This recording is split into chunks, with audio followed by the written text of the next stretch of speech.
네, 오늘도 마켓 시그널 출발해 보도록 하겠습니다. 간밤 뉴욕 증시 오랜만에 3대 지수가 일제히 상승하는 흐름을 멈춘 채 혼조세로 마무리를 지었습니다. 나스닥만 소폭의 하락세를 보인 채 마무리가 됐는데요. 다우 S&P 500은 여전히 상승 기조가 이어지면서 5거래일 연속으로 상승 마무리를 지었습니다. 시장 안에서는 그동안 올랐던 것에 대한 부담감과 함께 중국과 미국과의 협상이 공회전을 지속하고 있는 상황에 대한 부담을 그대로 지수에 반영을 했는데요.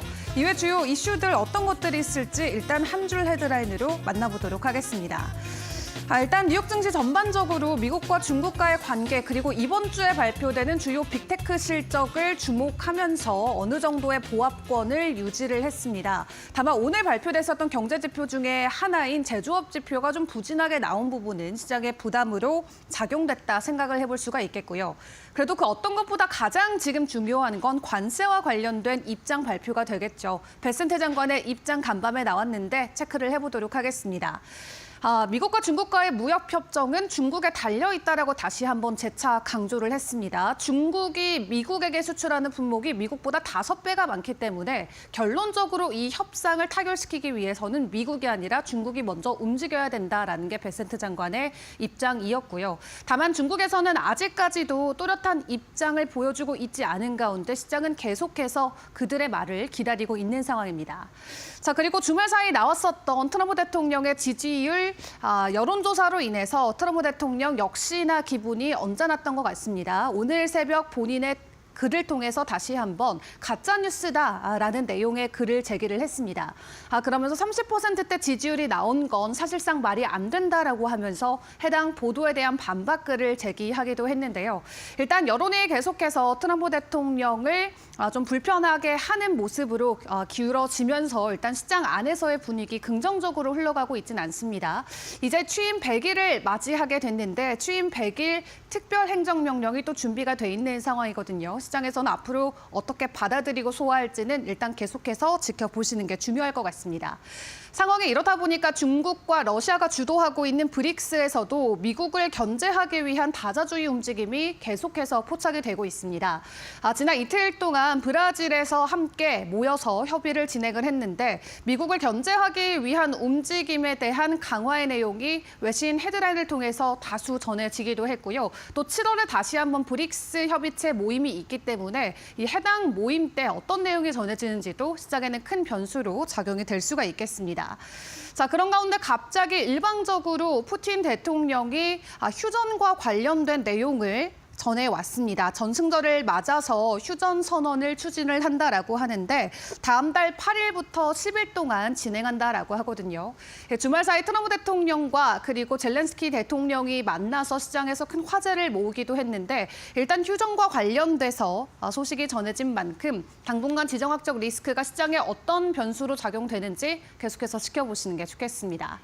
자, 종목과 관련된 이슈들도 간략하게 만나보도록 하겠습니다. 어제 저희 시간을 통해서 좀 구체적으로 다뤄드렸던 내용이었죠. 화웨이 칩 이슈로 인해서 역시나 오늘 엔비디아 주가 흔들렸습니다. 빅테크 종목들 가운데 가장 큰 폭의 낙폭을 보였던 게 바로 엔비디아였고요. 화웨이가 자체적으로 고성능의 AI 반도체 칩을 만든다는 소식에 오늘 엔비디아 주가 2% 정도 하락됐습니다. 자, 다음 이슈 보도록 하겠습니다. 다음 종목은 IBM이 미국에 1,500억 달러를 투자하겠다라는 발표의 소식입니다. 이 고성능 기술이라던가 양자 컴퓨터와 관련된 투자를 진행하겠다라고 하는데 최근에 기업들이 미국에 굉장히 대규모로 투자 단행을 이어가고 있습니다. 여기에 IBM도 함께 발을 맞추는 것으로 보여지고 있고요. 무엇보다도 AI라던가 양자 컴퓨터와 관련된 고성능 기술과 관련된 투자를 이어갈 것으로 보여지면서 해당 산업군에 대한 기대감은 계속해서 키워가도 좋을 것 같습니다. 자, 그리고 이번 주에 실적을 발표하는 기업의 소식도 만나보도록 하겠습니다. 애플 소식 보도록 할 텐데요. 간밤 증권가에서는 긍정적인 실적 평가와 가이던스 다시 한번 제기가 됐습니다. 일단 매출이 6%대 증가할 것으로 기대된다라고 하는데 중요한 건 앞으로 관세 그리고 애플 인텔리전스와 관련된 AI에 대한 변수가 되겠습니다. 여전히 큰 리스크는 가지고 있긴 하지만 시장에서는 가장 저평가돼 있는 메가캡이다라는 평가도 나오고 있는 있는데요. 해당 내용은 추후 머스너 5 시간을 통해서 구체적으로 전달드리도록 하겠습니다. 자, 그리고 테슬라 같은 경우도 간밤 목표 주가 상향 리포트가 또 나오기도 했습니다. 로보택시에 대한 기대감이 계속해서 이어지고 있는 가운데 중국에서 3월 모델 Y 출시에 대한 기대감까지 올라오고 있다라고 하는데요. 중국의 정보 소식을 통해서 함께 확인해 본 내용인데 해당 이슈도 머스너 시간을 통해서 구체적으로 전달드리도록 하겠습니다. 그리고 메타 같은 경우도 간밤 추가적인 가격 상승이 나왔습니다. 계속해서 강조해서 전해드렸던 라마 컨퍼런스와 관련된 기대감이 주가 상승을 계속해서 이끌고 있는 것으로 보여지고 있는데요. 일단 여러 가지 이슈들이 혼재되어 있는 가운데 오늘 증시 안에서 우리가 중점적으로 살펴볼 부분 어떤 것들이 있을지 전화 연결 통해서 좀 다뤄보도록 하겠습니다. 곽영훈 주식투자연구소 대표와 이야기해 보겠습니다. 대표님 안녕하세요. 네, 안녕하십니까. 네, 오늘 뉴욕 증시 상승으로 마무리를 지었습니다. 혼조된 분위기가 이어지긴 했는데 간밤 뉴욕 증시 분위기 전반적으로 어떻게 보셨을까요? 네, 미국 증시는 주요 경제지표와 기업 실적 발표, 트럼프 대통령의 취임 100일 행정명령 발표를 앞둔 관망 심리 속에서 보합권 출발했습니다. 장 초반에는 지난주 상승에 따른 차익 시점 매물이 출현되며 하락했지만은 대형 기술주를 중심으로 낙폭을 축소하며 반등에 성공했습니다. 다우, S&P 500 상승했고요. 나스닥은 0.1% 정도 하락 마감을 했습니다. 시장에서는 미국 항구의 컨테이너 물량 둔화, 일부 소비재 가격 급등, 그리고 제조업 지표 급락 등 경기 둔화 우려가 부각됐습니다. 특히 댈러스연은 제조업 지수가 급락하며 경기 불안이 심화됐습니다. 한편 베센트 재무장관은 관세 긴장 완화를 언급했지만 트럼프 대통령은 경기 침체에도 관세 정책을 유지하겠다는 입장을 밝혀서 시장의 불확실성을 더했습니다.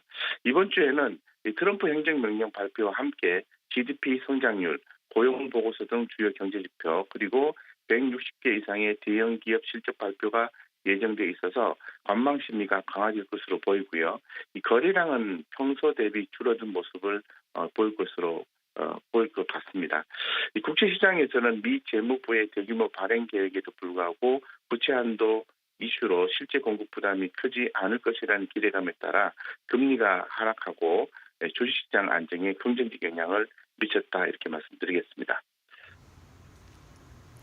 네, 그렇다면 오늘 시장 안에서 우리가 좀 주목해볼 만한 이슈와 종목들 선정을 해보자면 어떤 부분들 집중해보면 좋을까요?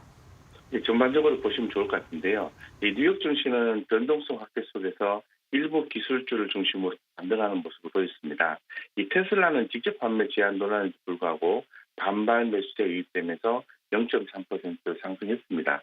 리비안과 루시드도 강세를 보였습니다. 반면에 이 엔비디아는 화웨이 차세대 칩 이슈로 하락했지만 장중 낙폭을 줄였습니다.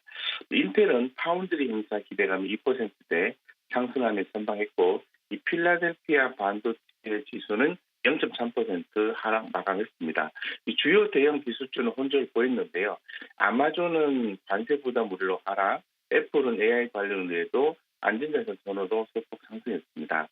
방산, 소프트웨어 업종은 강세를 보였습니다.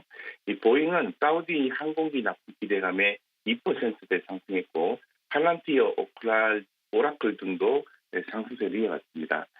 수소 관련 플러그 파워는 사채 발행 계약 체결 소식에 25% 급등했고요. 이 통신주와 소비재도 방어주 성격을 보이며 양호한 흐름을 보였습니다. 더불어 중국 전기차 업종에서는 미오가 신차 기대감이 6% 넘게 급등한 반면에 핀도더는 관세 부담으로 하락을 했습니다. 한편 이 제약 바이오주와 방어주 섹터는 실적 호조에 힘입어 전반적으로 강세를 기록했습니다. 국제 유가는 경기 둔화 우려로 하락했고 금일 달러 약세 영향으로 금은 달러 약세 영향으로 상승했습니다. 국채 금리도 하락하면서 안전자산 선호 심리가 부각되었다 이렇게 말씀드리겠습니다.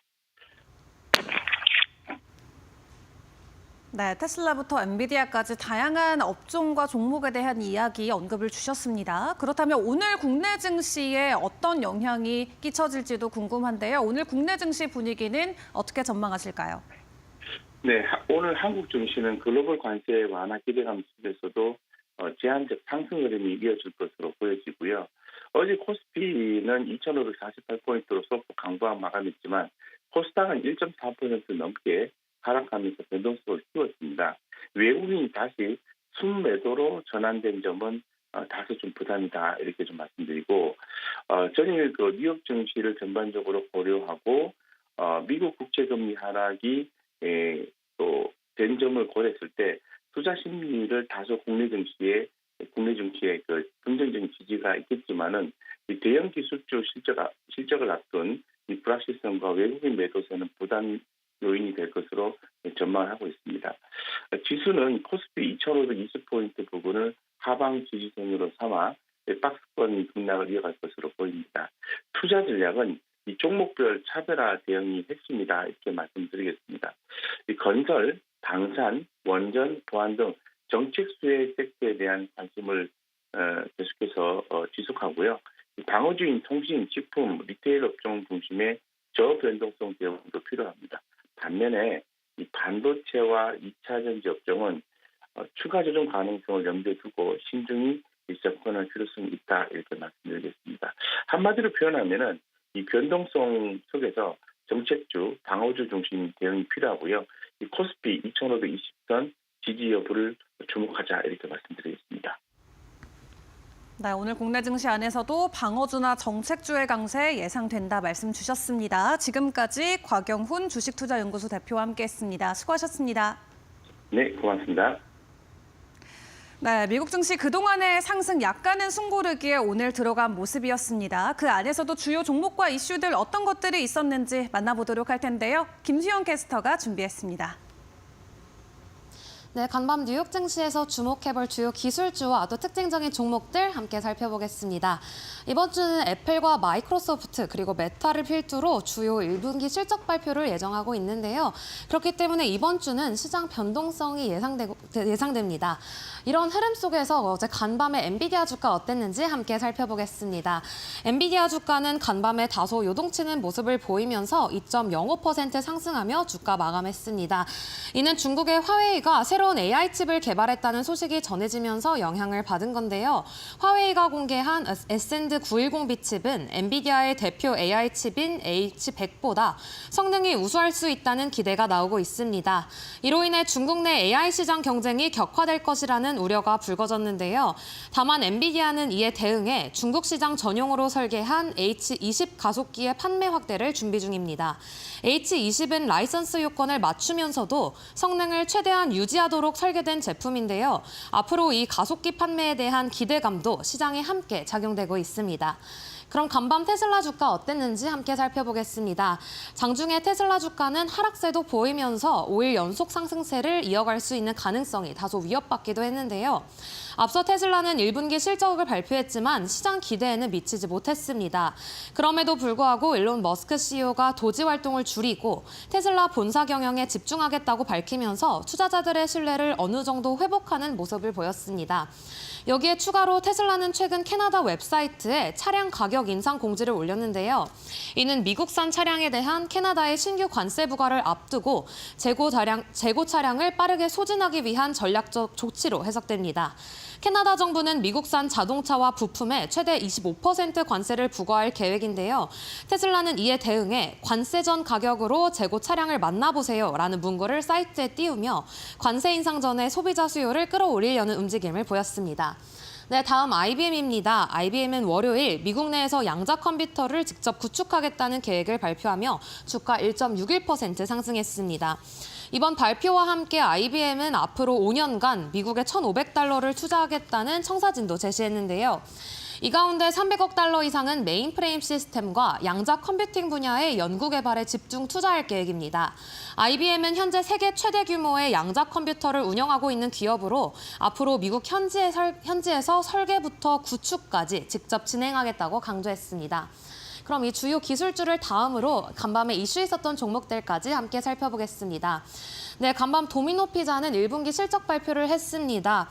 주당 순이익 EPS는 예상치를 상회했지만 매출은 11억 달러를 기록하면서 예상치를 근소하게 밑돌았습니다. 또 동일 매장 대비 매출이 감소하면서 주가는 0.63% 소폭 상승하는 모습 보였습니다. 네, 다음 플러그 파워입니다. 플러그 파워는 수소연료 전지 전문 기업인데요. 요크빌 어드바이저스와 5억 달러 규모의 대출 확보 계획을 계약을 확보했습니다. 그렇게 되면서 재무 불확실성이 완화된다는 기대감에 투자자들의 심리를 개선했는데요.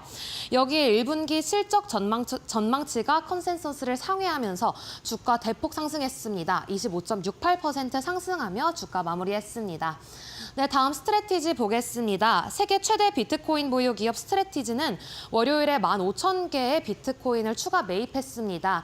여기에 더해 비트코인을 앞으로 계속 투자 확대하겠다고 밝히면서 주가는 0.15% 상승했습니다. 네, 다음은 보잉과 또 스피릿 에어로 시스템 그리고 에어버스의 인수 소식에 대해서 더 구체적으로 알아보겠습니다. 보잉은 과거에 분사했던 공급업체 스피릿 에어로 시스템즈를 다시 인수하려는 움직임을 보이고 있습니다. 이번 과정을 쉽게 설명하면 스피릿이 보유한 해외 생산시설 일부는 에어버스가 넘겨받고 또 보잉은 미국 내 핵심 사업만 골라서 인수하는 구조가 마련된 건데요. 에어버스는 이 자산을 넘겨받는 대가로 약 4억 3,900만 달러를 지급하기로 했습니다. 이 소식이 전해지자 스피릿 에어로 시스템즈 주가는 2.61%, 에어버스 주가는 2.65% 상승하면서 양쪽 모두 긍정적인 반응을 보였는데요. 특히 시장에서는 보잉이 복잡했던 공급망을 깔끔하게 정리하고 미국 내 생산 통제력을 강화할 수 있을 것이라는 기대가 커지면서 보잉 주가 역시 2.44% 상승했습니다. 또한 이번 거래를 통해 스피릿과 에어버스 모두 각자의 핵심 사업에 더 집중할 수 있는 발판을 마련했다는 평가도 나오고 있습니다. 네, 다음으로는 어제 투자 의견을 강화했던 다음으로는 이제 제약주를 살펴보겠습니다. 네, 일라이릴리부터 살펴볼 텐데요. HSBC 애널리스트들은 일라이릴리의 주가에 대한 낙관론이 지나치게 높다고 지적했습니다. 월가에서 감량 경쟁사인 노보노디스크가 릴리에 미치는 영향을 과소평가했다고 하면서 주가 0.82% 하락했습니다. 네, 다음 리제네론 파마슈티컬스 보겠습니다. 네, 자사의 다발성 골수종 치료제 리노자이픽이 이후에 조건부 승인을 획득하면서 주가 간밤에 1.36% 상승하는 모습 보였습니다. 네, 다음 노바백스 보겠습니다. FDA가 노바백스의 코로나19 백신에 대해서 추가 임상시험을 요청한 것에 빠르고 긍정적으로 대응했다는 점에 투자자들의 심리를 개선시켰습니다. 노바백스는 또 여기에 더해서 시판 후에 조사하는 절차가 흔하지 않은 일은 아니라며 투자자들의 기대감을 완화했습니다. 이렇게 되면서 0.52% 상승하는 모습 보였습니다. 네, 다음으로는 간밤에 투자 의견을 조정했던 기업들을 함께 살펴보겠습니다. 중국 전기차 업체 니오가 최근 주목을 받고 있는데요. 니오가 앞으로 30일 동안 주가 상승을 이끌 수 있는 촉매자가 있다고 평가를 했습니다. 구체적으로는 니오의 신차가 예상보다 훨씬 빠르게 출시할 수 있다는 기대감이 있었는데요. 이런 소식이 정해지면서 니오를 포함한 중국 전기차 기업들 모두 5%대 가까이 상승했습니다. 다음은 홈피트니스 기업 펠로톤 보겠습니다. 트루이스트는 펠로톤에 대한 투자 의견을 매수로 상향 조정했는데요. 그 이후로는 회사가 비효율적이었던 부분을 정리했다는 것에 있었습니다. 또한 펀더멘털 역시 개선된다는 기대감이 반영되면서 주가는 4.93% 상승했습니다. 네, 마지막으로 프로그레시브 살펴보겠습니다. 뱅크 오브 아메리카가 프로그레시브에 대한 투자 의견을 매수로 상향 조정했습니다. 그 주요 배경에는 최근 주가 하락과 3월 실적 호조 덕분인데요. 그로 인해서 주가 1.72% 상승하며 마무리했습니다. 네, 이렇게 해서 간밤 뉴욕 증시에서 주목해볼 이슈들과 관련된 기업들 같이 살펴봤습니다. 다음으로는 오늘 꼭 알아야 할 이슈 5개 머스트 노우 5로 이어지겠습니다.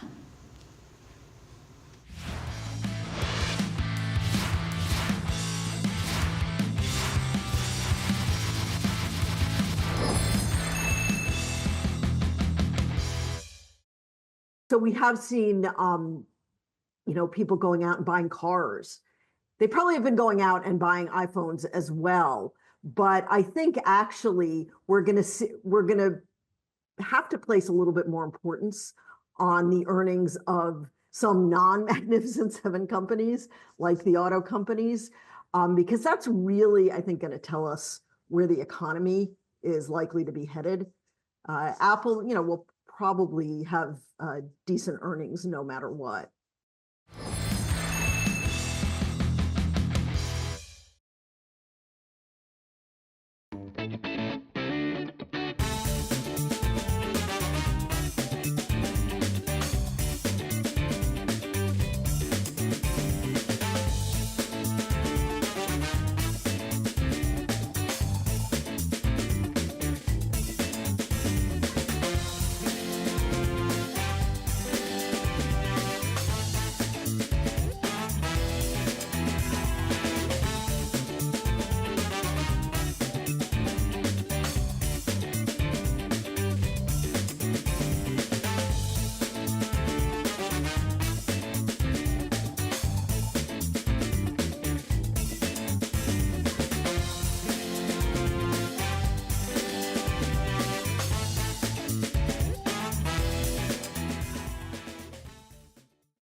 네, 간밤 있었던 주요 외신 헤드라인 함께 확인해보는 머스노5 시간입니다.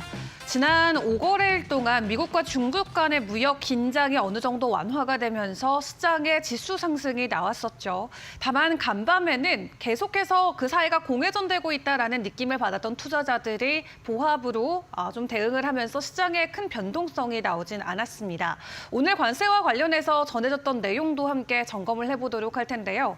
먼저 스콧 베센트 장관의 발언부터 체크를 해보도록 하겠습니다. CNBC 인터뷰를 통해서 이렇게 전달을 했습니다. 미국과 중국의 무역협정 체결 여부는 중국에 달려있다라고 이야기를 하면서 그 책임을 중국 측에 돌렸는데요.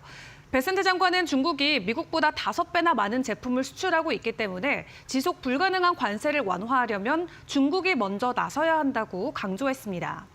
앞서 트럼프 대통령은 이 시진핑 중국 주석과 함께 통화했다라는 내용을 직접 밝히기도 했었는데 중국은 이를 공식적으로 부인을 했고요. 간밤 베세트 장관 역시 트럼프와 시진핑 간 통화 여부에 대해서는 알지 못한다라고 답변을 하면서 양국 소통 부재를 시사하기도 했습니다. 다만 베센트 장관은 미국은 현재 15개 주요국과 함께 무역 협상을 진행하고 있고 인도와의 첫 무역 협정 체결이 가까워졌다라고 밝히기도 했는데요. 일단 업계에서는 중국과 미국 간의 무역 전쟁 장기화 이슈를 놓고 중국 경제에 끼치는 영향도 상당히 우려스럽다라는 시각들을 전해오고 있습니다. 골드만삭스는 관세가 지속될 경우 올해 중국의 대미 상품 수출이 전년 대비 3분의 2 수준으로 감소할 것이라고 경고했는데요. 특히 통신 장비나 의류, 화학제품 분야가 가장 큰 타격을 입을 것으로 예상하기도 했습니다. 이런 가운데 중국과 러시아가 주도하는 브릭스 11개국은 미국 중심 질서에서 맞는 다자주의를 강화하겠다는 입장을 재차 확인했습니다. 브라질에서 열린 브릭스 외교장관 회의에서 회원국들은 강력한 다자주의 구축을 목표로 의견을 모았다라고 하는데요. 브릭스의 회원국으로는 대표적으로 브라질과 중국, 러시아, 인도 등의 국가들을 생각해 볼 수가 있겠습니다. 그런 가운데 7월에는 브릭스 정상회의도 열립니다. 해당 정상회의에서는 달러 패권 도전이 주요 의제가 될 것으로 보여지는데요. 이미 브릭스 회원국들은 자국 통화 결제를 확대하면서 탈달러화 논의를 본격화하고 있는데 이에 대해서 트럼프 대통령은 달러를 대체하려는 국가에게는 100%의 관세를 부과할 것이다 라면서 강경 대응을 미리 경고한 바 있습니다. 일단 미중 무역 협상 교착과 글로벌 경제 질서 재편 움직임이 맞물리면서 향후 국제 무역 환경은 한층 더 복잡해질 것으로 보여지는데요.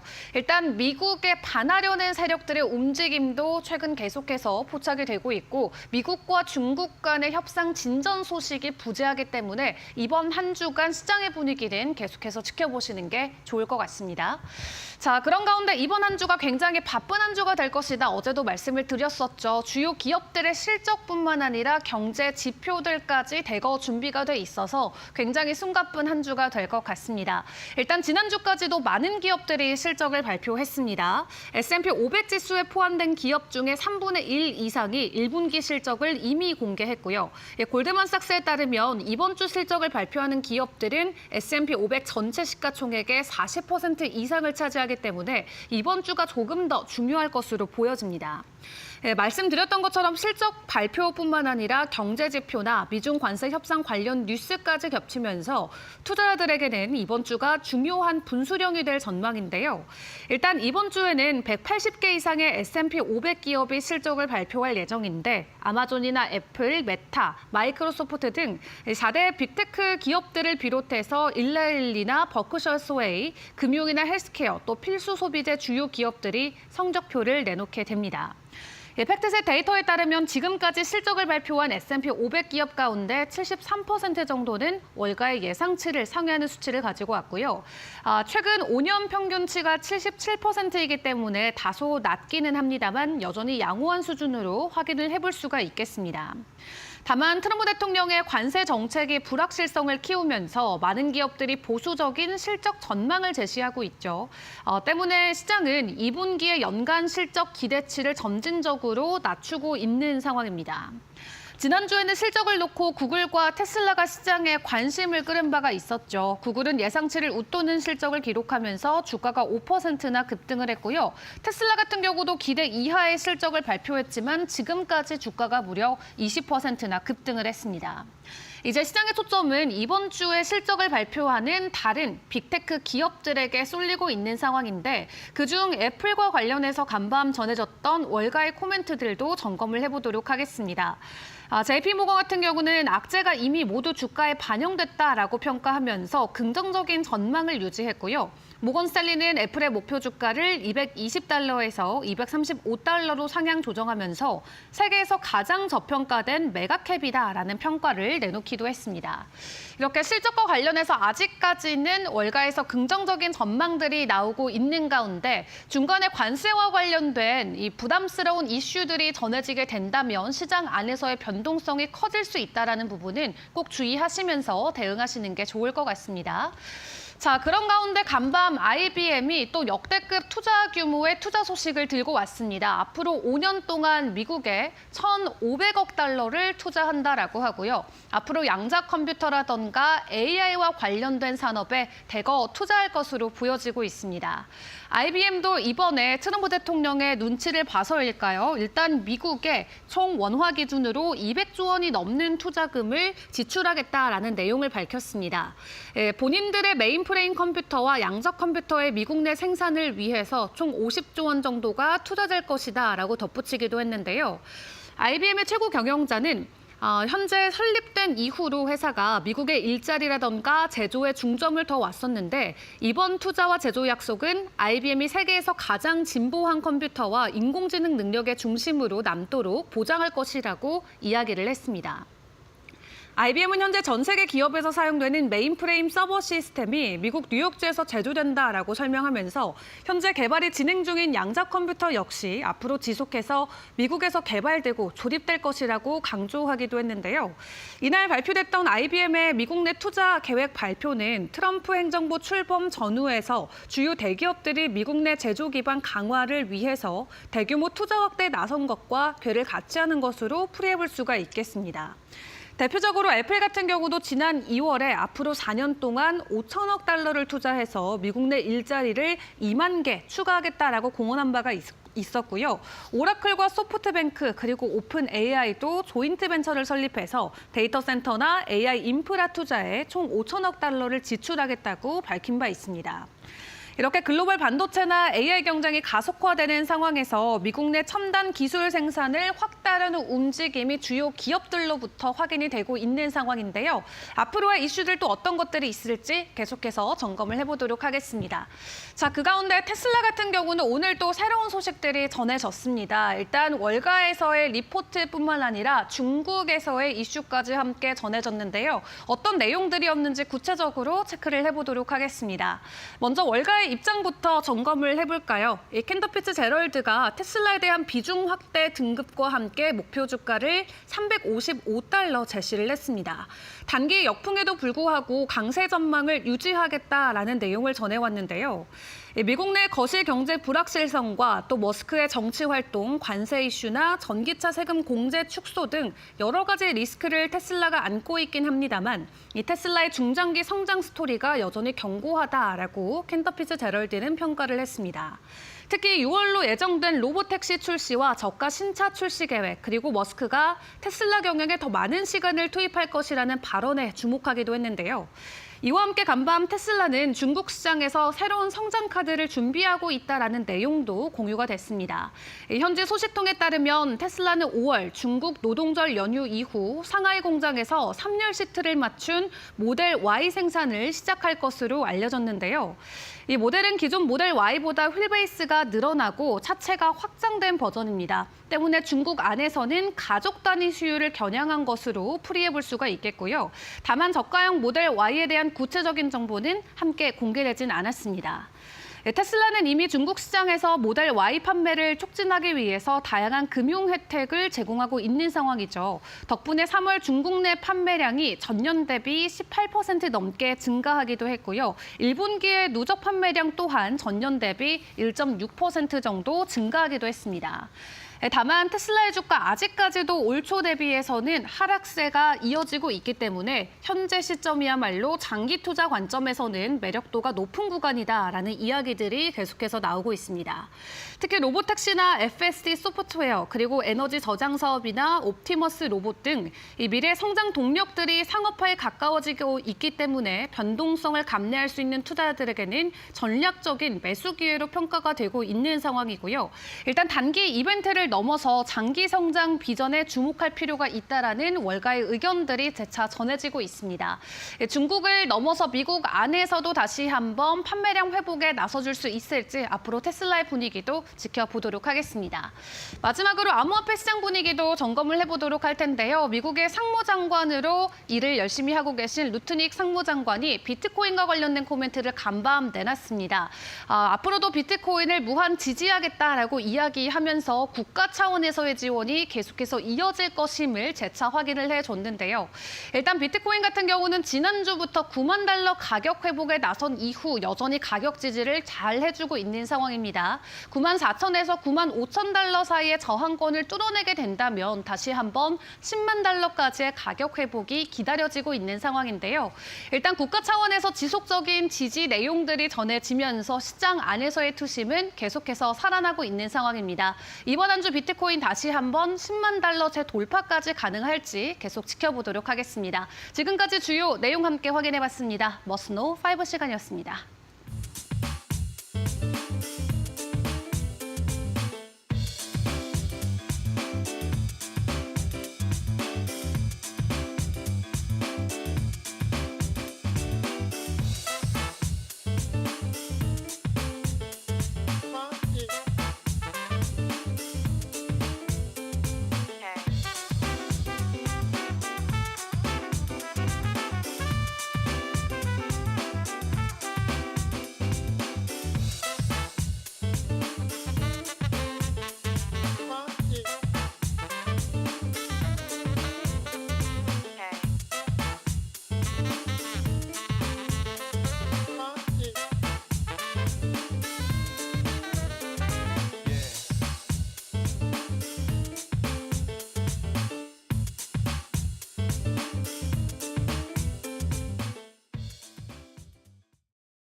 안녕하세요. 매드토코 신일섭입니다. 오늘의 주제는 인도로 인도한 애플을 미국으로 인도하라. 캐롤라인 인플루언서가 인플루언서와 브리핑하다. 도미노는 재밌어. 재밌으면 피자 먹자입니다. 자, 요즘에 그 앨런 머스크가 공식 석상에서 사라졌습니다. 그쵸? 사라지지 않았어요? 옛날에 맨날 그 국무회의 때도 혼자 사복 입고 나와서 뒤에서 한번 인사하고 그랬는데 어느 순간 안 나오죠? 지금 그리고 조용하게 시작했던 스콧 베센트 재무장관이 언론에 엄청 많이 나와요. 지금 뭐 나바로랑 그 둘이 트럼프 그 머스크랑 싸운 이후에 둘이 잘 안 나오잖아요.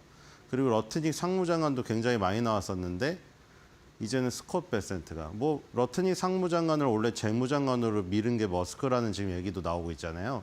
근데 자기 말대로 안 되고 트럼프가 이거는 이 머스크한테 양보 안 하고 스콧 베센트를 재무장관으로 앉혔죠. 제가 보기에는 재무장관은 이분이 맞는 것 같지 않아요? 제 생각에는. 상무장관인 러트닉 그분은 너무 그 다혈질에 약간 흥분하는 텐션 자체가 너무 높아가지고 이 그 좀 글쎄 제가 보기에는 뭐 재무부 상무부 비슷할 수 있다고 생각해도 재무부 장관에는 이분이 더 어울리는 것 같아요. 약간 샌님 스타일이잖아요. 근데 요즘에 어조가 굉장히 강해졌더라고요. 예전에는 처음에 캐롤라인 레빗 대변인이 옆에서 지원 사격을 해줘야 됐었거든요. 그 기자들이 워낙 날카롭잖아요. 미국 기자들 질문이 장난 아니란 말이에요. 막 파고들기 때문에 처음에는 약간 적응을 못했는지 공개석상에서 막 말을 많이 하지 않아서 그런지 캐롤라인 레빗 대변인이 옆에서 지원 사격을 해줬어야 되는데 요즘에는 그냥 단독으로 나와가지고 그렇죠? 강하게 얘기를 하더라고요. 그래서 이제 실세로 지금 떠오르고 있는 게 아닌가 이런 생각이 들고요. CNBC에 나왔죠. 그래서 이제 중국을 제쳐둔다는 얘기가 지금 18개국이 뭐 주요 대상국이라고 하는데 그중에 이제 중국은 빼고 캐롤라인 레빗 대변인이 얘기했잖아요. 중국은 다를 거 없다. 약간 더 클 뿐이다. 약간 더 큰 중국을 제쳐놓고 나머지를 지금 하고 있죠. 자, CNBC의 그 베키 맨날 그 워렌 버핏하고 이 찰리 먼거 돌아가실 때도 인터뷰했던 그 베키 씨하고 이분하고 둘이 주력으로 투톱으로 나오잖아요. 그리고 가운데 한 명 또 있죠. 약간 개그맨처럼 생긴 분. 세 명이 주로 나오잖아요. 세 명이 돌아가서 질문하는데 이분이 이제 질문을 했는데 그 가까운 미래에 긴장이 완화될 것이라고 해서 주가가 그때 반등한 적이 있었잖아요. 며칠 전에 스코페센트가 중국하고 긴장이 완화될 것 같다고 해서 시장이 반등했었잖아요.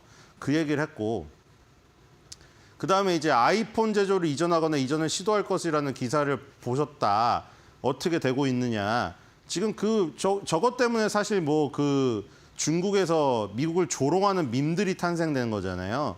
나이키든 뭐 룰루레몬이든 아이폰이든 그래 너네 메이드 인 USA로 만들어봐라. 근데 미국인의 이미지를 중국인들이 희화해서 만든 그 밈이 그때 보여드렸다시피 엄청 햄버거 막 빽해서 먹어가지고 뚱뚱해가지고 손도 못 움직이는데 막 아이폰 조립하고 있고 그 상사한테 혼나고 있고 이런 장면들 인공지능으로 다 밈으로 만들어서 지금 조롱하고 있죠.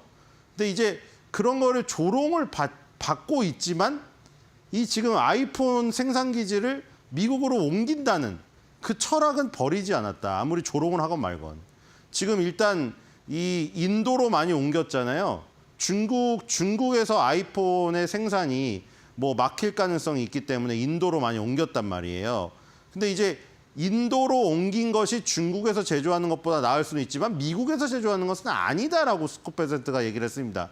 그 얘기는 미국에서 제조하는 중국에서 아무리 밈으로 조롱해도 우리의 근로자들은 그런 조롱을 받을 그런 근로자들이 아니다. 우리도 일을 잘하고 뭐 우리가 생산 비용이 높아지더라도 뭐 감당을 하면서까지 팔 생각을 있는 건지 미국에서 제조하는 것을 원한다는 얘기잖아요. 이거 지금. 그렇죠? 결국에는 애플이든 뭐 룰루레몬이든 뭐 나이키든 결국 미국에서 제조하는 옛날에 그 제조업의 부흥, 메이드 인 USA 이걸 아직도 원하고 있는 겁니다. 지금. 뭐 애플의 아이폰이 뭐 500만 원이 되고 뭐 닌텐도 스위치도 막 150만 원, 200만 원이 되는 한이 있더라도 미국에서 제조를 하고 미국의 제조업에 부흥을 시키고 제조업에 일자리에 이르는 사람들을 다시 복귀시키겠다. 이런 것들을 지금 강조한 것 같아요. 자, 그리고 이제 캐롤라인 레빗 대변인의 그 브리핑이 있었는데 자, 사상 최초로 시도하는 것이죠. 인플루언서들을 대상으로. 자, 이번 정권에 들어서 달라졌죠. 레거시 미디어뿐만 아니라 인플루언서에게도 개방을 했습니다. 그래서 그 레거시 미디어 그 원래 백악관 출입 기자단들이 앉아 있고 이 한쪽에 인플루언서들을 한 명씩 모셨어요. 뭐 틱토커도 모시고 무슨 유튜버도 모셨어요. 물론 그 친 트럼프 성향을 주로 모시죠. 근데 이번에는 아예 레거시 미디어 기자단 다 없애고 그 자리에 모두 인플루언서를 앉힌 다음에 최초로 인플루언서 대상으로 미디어를 했습니다. 브리핑을. 그래서 멤버스 오브 더 뉴 미디어라고 돼 있죠. 이제 이것이 트렌드고 우리 정부는 이런 거를 받아들이기로 했다 하면서 이런 자리까지 이제 마련했습니다. 그리고 내일 트럼프 취임 100일입니다. 지금 99일째가 되는 날이고 내일 이제 또 파티를 하겠죠. 자, 이제 99일째 되는 날 공식 인플루언서 브리핑을. 근데 이분 자체가 인플루언서 아닙니까? 지금 27의 나이에 저런 좋은 딕션에다가 그 날카로운 그 아주 얕고 야가 빠진 데다가 경험 많은 그 기자들의 질문을 맞받아치는 그 순발력. 그거 자체부터가 지금 인플루언서입니다. 자, 근데 인플루언서분들이 인플루언서를 모셨다. 물론 이 인플루언서들이 막 무슨 뭐 패션하고 막 무슨 밈 찍고 인플루언서 인스타그램 릴스 찍고 이런 사람들은 아닌데 어쨌든 그런 레거시 미디어가 아닌 뉴 미디어에서 활약하는 그분들을 모셔놓고 얘기를 했죠. 그래서인지 날카롭거나 파괴적인 질문을 하나도 없었습니다. 자, 그동안 받아치는 그 재미가 있었잖아요. 캐롤라인 레빗 대변인이 전혀 당황하지 않고 바로 1초의 망설임도 없이 되받아 쳐버린 다음에 바로 발언 기회를 안 줘버리고 잘라버리는 그 맛의 통쾌함을 느끼시는 분이 많았는데 어제는 그냥 유화한 분위기였습니다. 왜냐하면 그 인플루언서들도 최초로 백악관에 그 자기가 공식적으로 그 자리에 레거시 미디어 기자단들이 앉는 자리에 앉아가지고 어떻게 보면 영광일 수도 있고 어떻게 보면 긴장할 수도 있고 거기서 날카로운 질문을 하긴 그렇죠. 그리고 미국뿐만 아니라 영국 기자단, 뭐 해외 기자들까지 다 모셨습니다. 그런 자리에서 아주 날카로운 질문이 나오지는 않았겠죠. 근데 이제 일반적인 얘기들을 하는데 뭐 관세 얘기는 빼먹을 수가 없죠. 관세라는 주제는 빼먹을 수가 없고 그게 날카롭지만 않았을 뿐이죠. 그래서 이제 비용 절감을 위해 노력하고 있지만 이제 감세. 그래서 이게 감세가 나왔습니다. 예전에 그 날카로운 질문했다가 이 캐롤라인 레빗 대변인이 되받아친 그 남자 기자분 그 소개시켜 드렸죠. 캐롤라인 레빗 대변인이 욱해가지고 욱하진 않았지만 속으로 욱했을 거예요. 나의 경제적 지식을 테스트하는 것은 이 자리에서 옳지 않은 것 같다고 얘기를 했잖아요. 그 남자 기자가 그렇게 질문했잖아요. 관세라는 거를 저 부과받은 본 적이 있느냐. 나는 과거에 미국에서 수입업을 했었다. 지금 이 관세를 부과했을 때 미국의 수입업자한테 부담이 가지 그 다른 나라의 관세를 매긴다고 다른 나라가 피해를 보는 게 아니다라고 하면서 공격을 했었잖아요. 그러면서 왜 이 지금 소비자들 미국인들이 피해를 보는 관세를 계속 부과를 하느냐. 원래 감세를 하고 소득세를 깎아준다고 했으면서 언제 그걸 하겠느냐고 했잖아요. 근데 결국 그게 이 어떤 프로세스인 겁니다. 이 행정부에 먼저 관세를 부과하여 그걸로 수입을 엄청나게 얻은 다음에 그 수입원이 제대로 파이프라인이 돌아가기 시작하면 그거를 담보로 해서 감세를 하고 소득세를 깎아주겠다는 거죠. 근데 거기로 가기까지 과정이 어느 정도 피해를 감수해야 되기 때문에 못 참고 거기다가 언론들은 득달같이 달려가지고 그거를 마구잡이로 하루에도 수천 번씩 때리기 때문에 누구도 그걸 견디지 못하고 다 실패하거나 아니면 시작조차 안 했던 것이죠. 그동안. 뭐하러 그 힘든 길을 가겠느냐 이겁니다. 아무도 안 가죠. 그래서 미루던 게 트럼프 얘기로는 50년 동안 갈취당하게 만들었다는 거죠. 역대 대통령들이. 아무도 말은 다 해놓고 심지어 민주당, 공화당 대표 할 것 없이 맨날 그 관세에 대한 얘기를 해놓고 무역 적자에 대한 얘기를 떠들었으면서 아무도 용감하게 용기를 내지 않았다는 거죠. 그런데 트럼프는 자기는 용기를 내겠다는 거예요. 어쨌든 그래서 감세라고 소득세를 깎아주고 이런 것을 포기한 게 아니라 관세가 정책될 때까지 기간이 필요하다는 것이죠. 그래서 이제 감세는 트럼프 경제공식을 실제로 구성하는데 중요한 요소다. 글로 갈 거다라는 거죠. 팁도 깎아주고 사회보장세, 초과근무세 뭐 이런 걸 다 깎아준다는 거죠. 그리고 이제 영국의 기자단들이 왔죠. 이 기자분들도 이게 무슨 얼굴을 보고 뽑나요? 인플루언서들이라 그런가? 그렇죠? 모델인 줄 알았어요, 둘 다. 연방소득세를 폐지하고 외부 수입 서비스를 만드는 것에 대해서 언급한 적이 있는데 어떤 그 내용입니까? 그랬더니 이제 이 속내를 완전 드러냈습니다. 트럼프도 그렇고 트럼프 입인 캐롤라인 레빗 대변인도 당연히 똑같이 말하겠죠. 바로 이거예요, 지금. 계속 말하는 요지가 지금 하려는 게 이겁니다, 결국. 외부 수입이 내부 수입 서비스를 완전히 대체한다면 얼마나 좋을까요?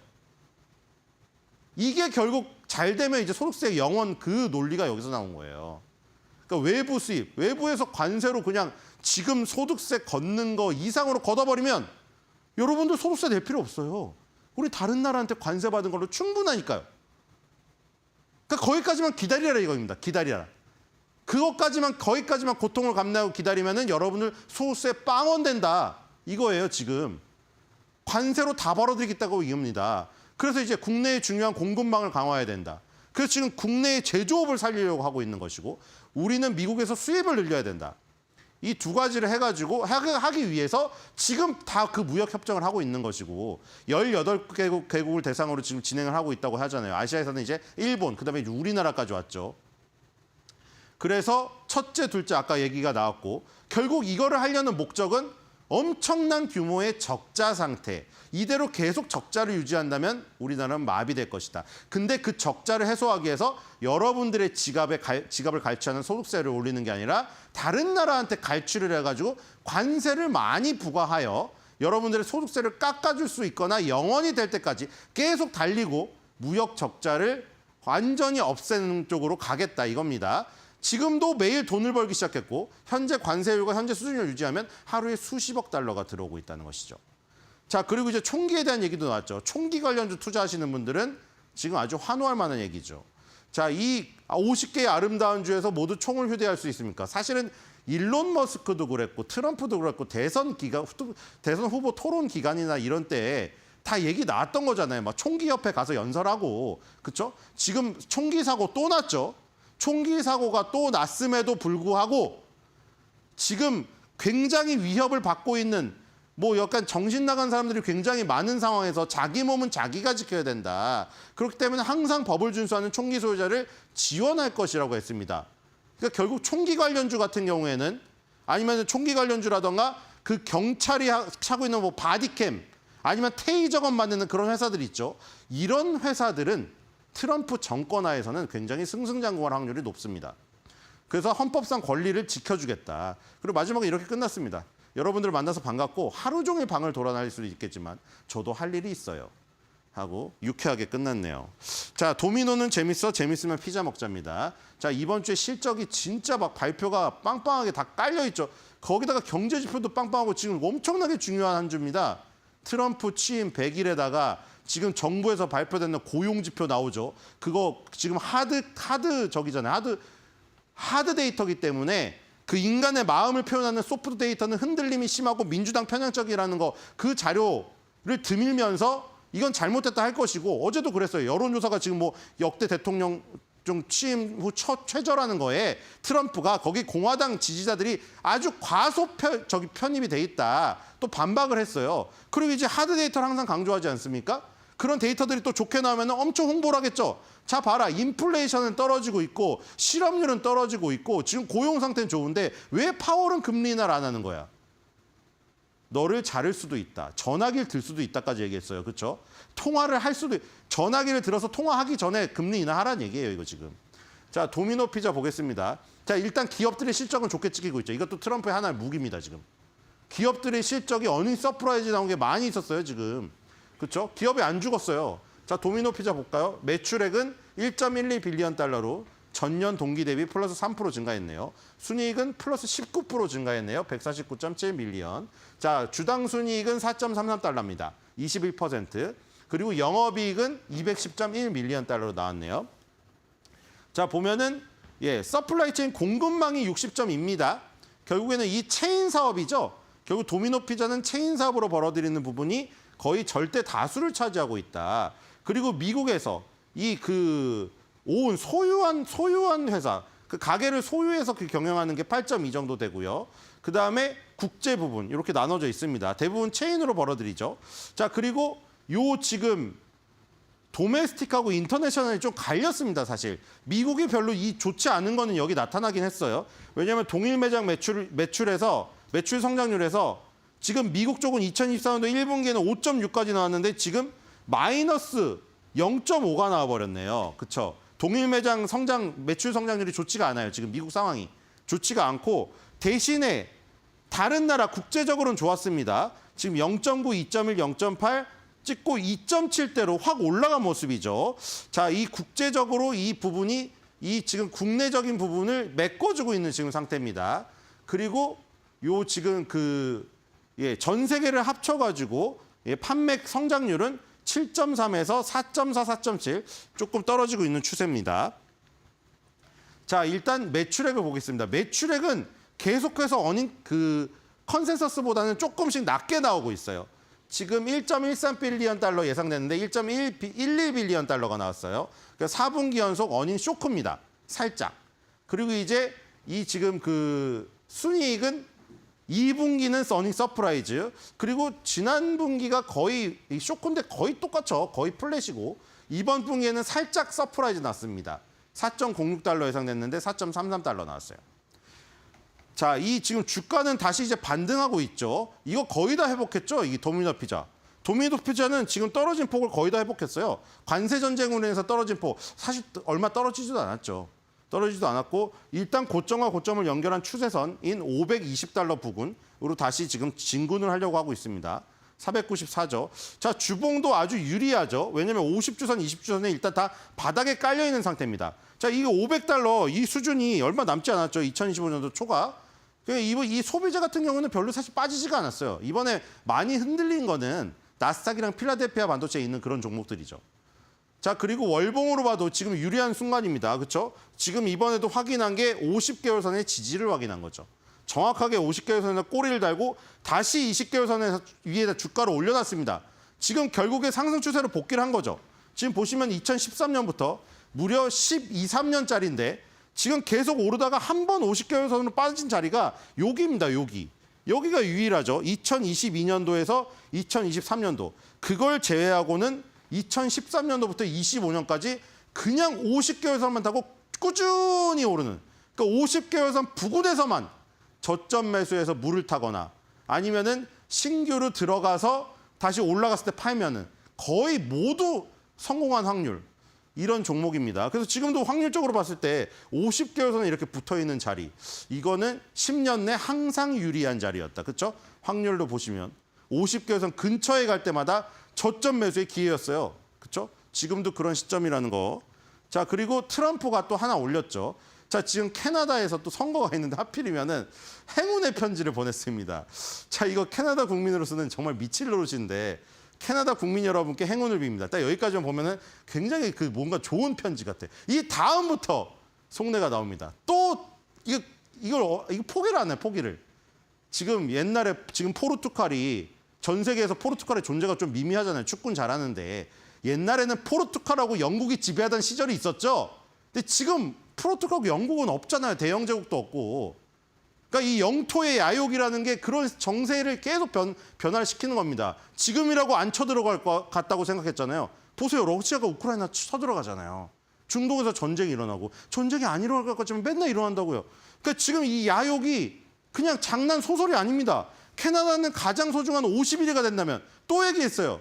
51개 1번째 주가 되라 이거예요. 그러면 세금도 깎아주고 군사력도 우리가 받을 수 있고 자동차, 철강, 알루미늄, 목재, 에너지, 사업체 세금 없이 4배로 올릴 수 있다. 이 땅덩어리가 얼마나 아름다울지 봐라. 국경 없이 무료로 이용 가능하다. 이거 뭡니까? 네, 이런 거를 날렸습니다. 자, 캐나다 국민은 정말 좀 짜증이 날 만도 한데 어쨌든 트럼프의 영토 야욕은 끝이 없다는 겁니다, 지금. 자, 그래서 오늘 한 줄 매드평은 저 트럼프의 100일, 취임 후 100일을 앞두고 영토의 야욕을 또 드러낸 저 마음을 담아서 준비했습니다. 트럼프, 이렇게 하면 캐나다를 가질 수 있을 거라 생각했어. 캐나다는 우리 땅이니까.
화웨이, 엔비디아 넘본다. 초강력 AI 칩 개발 착수. 중국 화웨이가 미국의 반도체 수출 규제에 맞서 엔비디아의 고성능 인공지능 반도체를 대체한다는 목표로 자체 칩을 개발 중이라고 월스트리트 저널이 소식통을 인용해 27일 보도했다. 소식통에 따르면 화웨이는 자사의 최신 AI 칩 어센드 910D 개발 초기 단계에서 기술적 실현 가능성을 테스트하기 위해 중국 기술 업체들과 접촉했고 이르면 5월 말 첫 샘플 제품을 받을 예정이다.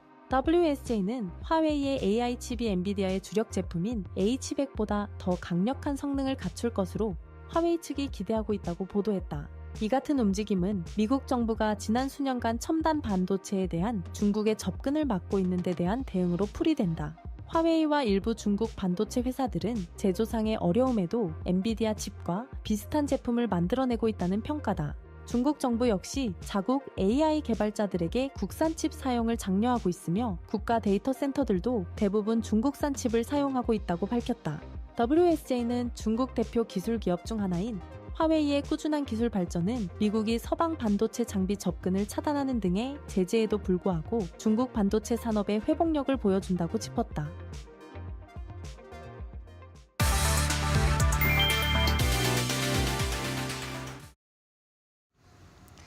네, 4월의 마지막 주간이자 5월의 첫 시작을 알리는 한 주의 월요일을 마친 뉴욕 증시 간밤 분위기 어땠을지 한번 점검을 해보도록 하겠습니다. 3대 지수가 오늘 증시에서는 엇갈린 모습을 나타냈습니다.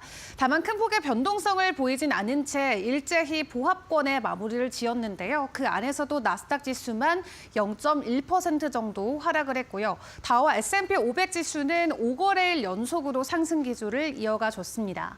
지금 미국과 중국 간의 관계 방향성을 주시하면서 시장 안에서의 관망 심리가 짙어지고 있는 상황인데 이번 주에 주요 기업들의 실적 발표가 대거 준비가 돼 있는 만큼 일부 기대감은 계속해서 커지고 있는 상황이고요. 주요 종목들 안에서 엔비디아만 2% 정도의 지수 하락이 나왔고 다른 종목들은 보합권에 마무리를 지었습니다. 어떤 이슈들이 있었는지 조금 이따가 이 주요 종목 시간을 통해서 점검을 해보도록 하겠고요. 연일 가격 하락이 나왔었던 금값 같은 경우는 간밤 1% 정도 상승을 보이면서 온스당 3,300달러 선에 다시 한번 마무리를 지었습니다. 오늘 시장 안에 있었던 주요 이슈들도 좀 점검을 해보도록 할 텐데 먼저 관세와 관련된 부분 체크를 해봐야겠죠. 베센트 재무장관이 CNBC 인터뷰를 통해서 이렇게 코멘트를 전해왔습니다. 만약 중국과 미국 간의 협상 진전이 필요하다면 그것은 중국에게 달려있다라고 말이죠. 현재 중국 같은 경우는 미국보다 수출 비중 규모가 5배 정도는 더 많기 때문에 움직여야 되는 건 미국이 아니라 중국 쪽이다라고 이야기를 한 거고요. 타격이 오더라도 미국보다는 중국 쪽이 훨씬 더 강하기 때문에 불필요한 자가 먼저 손을 내밀어야 된다라는 게 베센트 재무장관의 입장이었다 생각을 해볼 수가 있겠습니다. 그리고 트럼프 대통령과 시진핑 주석 간의 관계에 대한 내용도 함께 공개가 됐는데 지금 트럼프 대통령은 계속해서 중국 쪽과 전화도 하고 있고 연결을 계속해서 이어가고 있다라는 내용들을 전해왔었죠. 다만 중국에서는 가짜 보도다라고 선을 그었었는데 간밤 해당 질문과 관련해서는 두 국가 주석들이 통화를 실제적으로 했는지를 놓고는 본인은 알지 못한다, 불확실하다라고 코멘트를 내놨습니다. 때문에 무역회담에 대한 기대감이 일부 후퇴하는 모습이 베센트 장관 인터뷰를 통해서도 나오기도 했고요. 무엇보다 시장에 좀 부담이 됐었던 건 브릭스의 만남이 되겠습니다. 강력한 다자주의로 미국을 계속해서 견제하겠다라는 내용들이 전해지고 있는 가운데 오는 7월이면 본격적으로 브릭스 정상회의가 이어지게 됩니다. 여기에서 탈달러화와 관련된 논의가 본격적으로 이어질 전망인데 일단 트럼프 대통령은 만약에 달러를 기축통화로 쓰지 않게 된다면 관세를 100% 부과하겠다라고 경고의 말을 남겨놓기도 했습니다.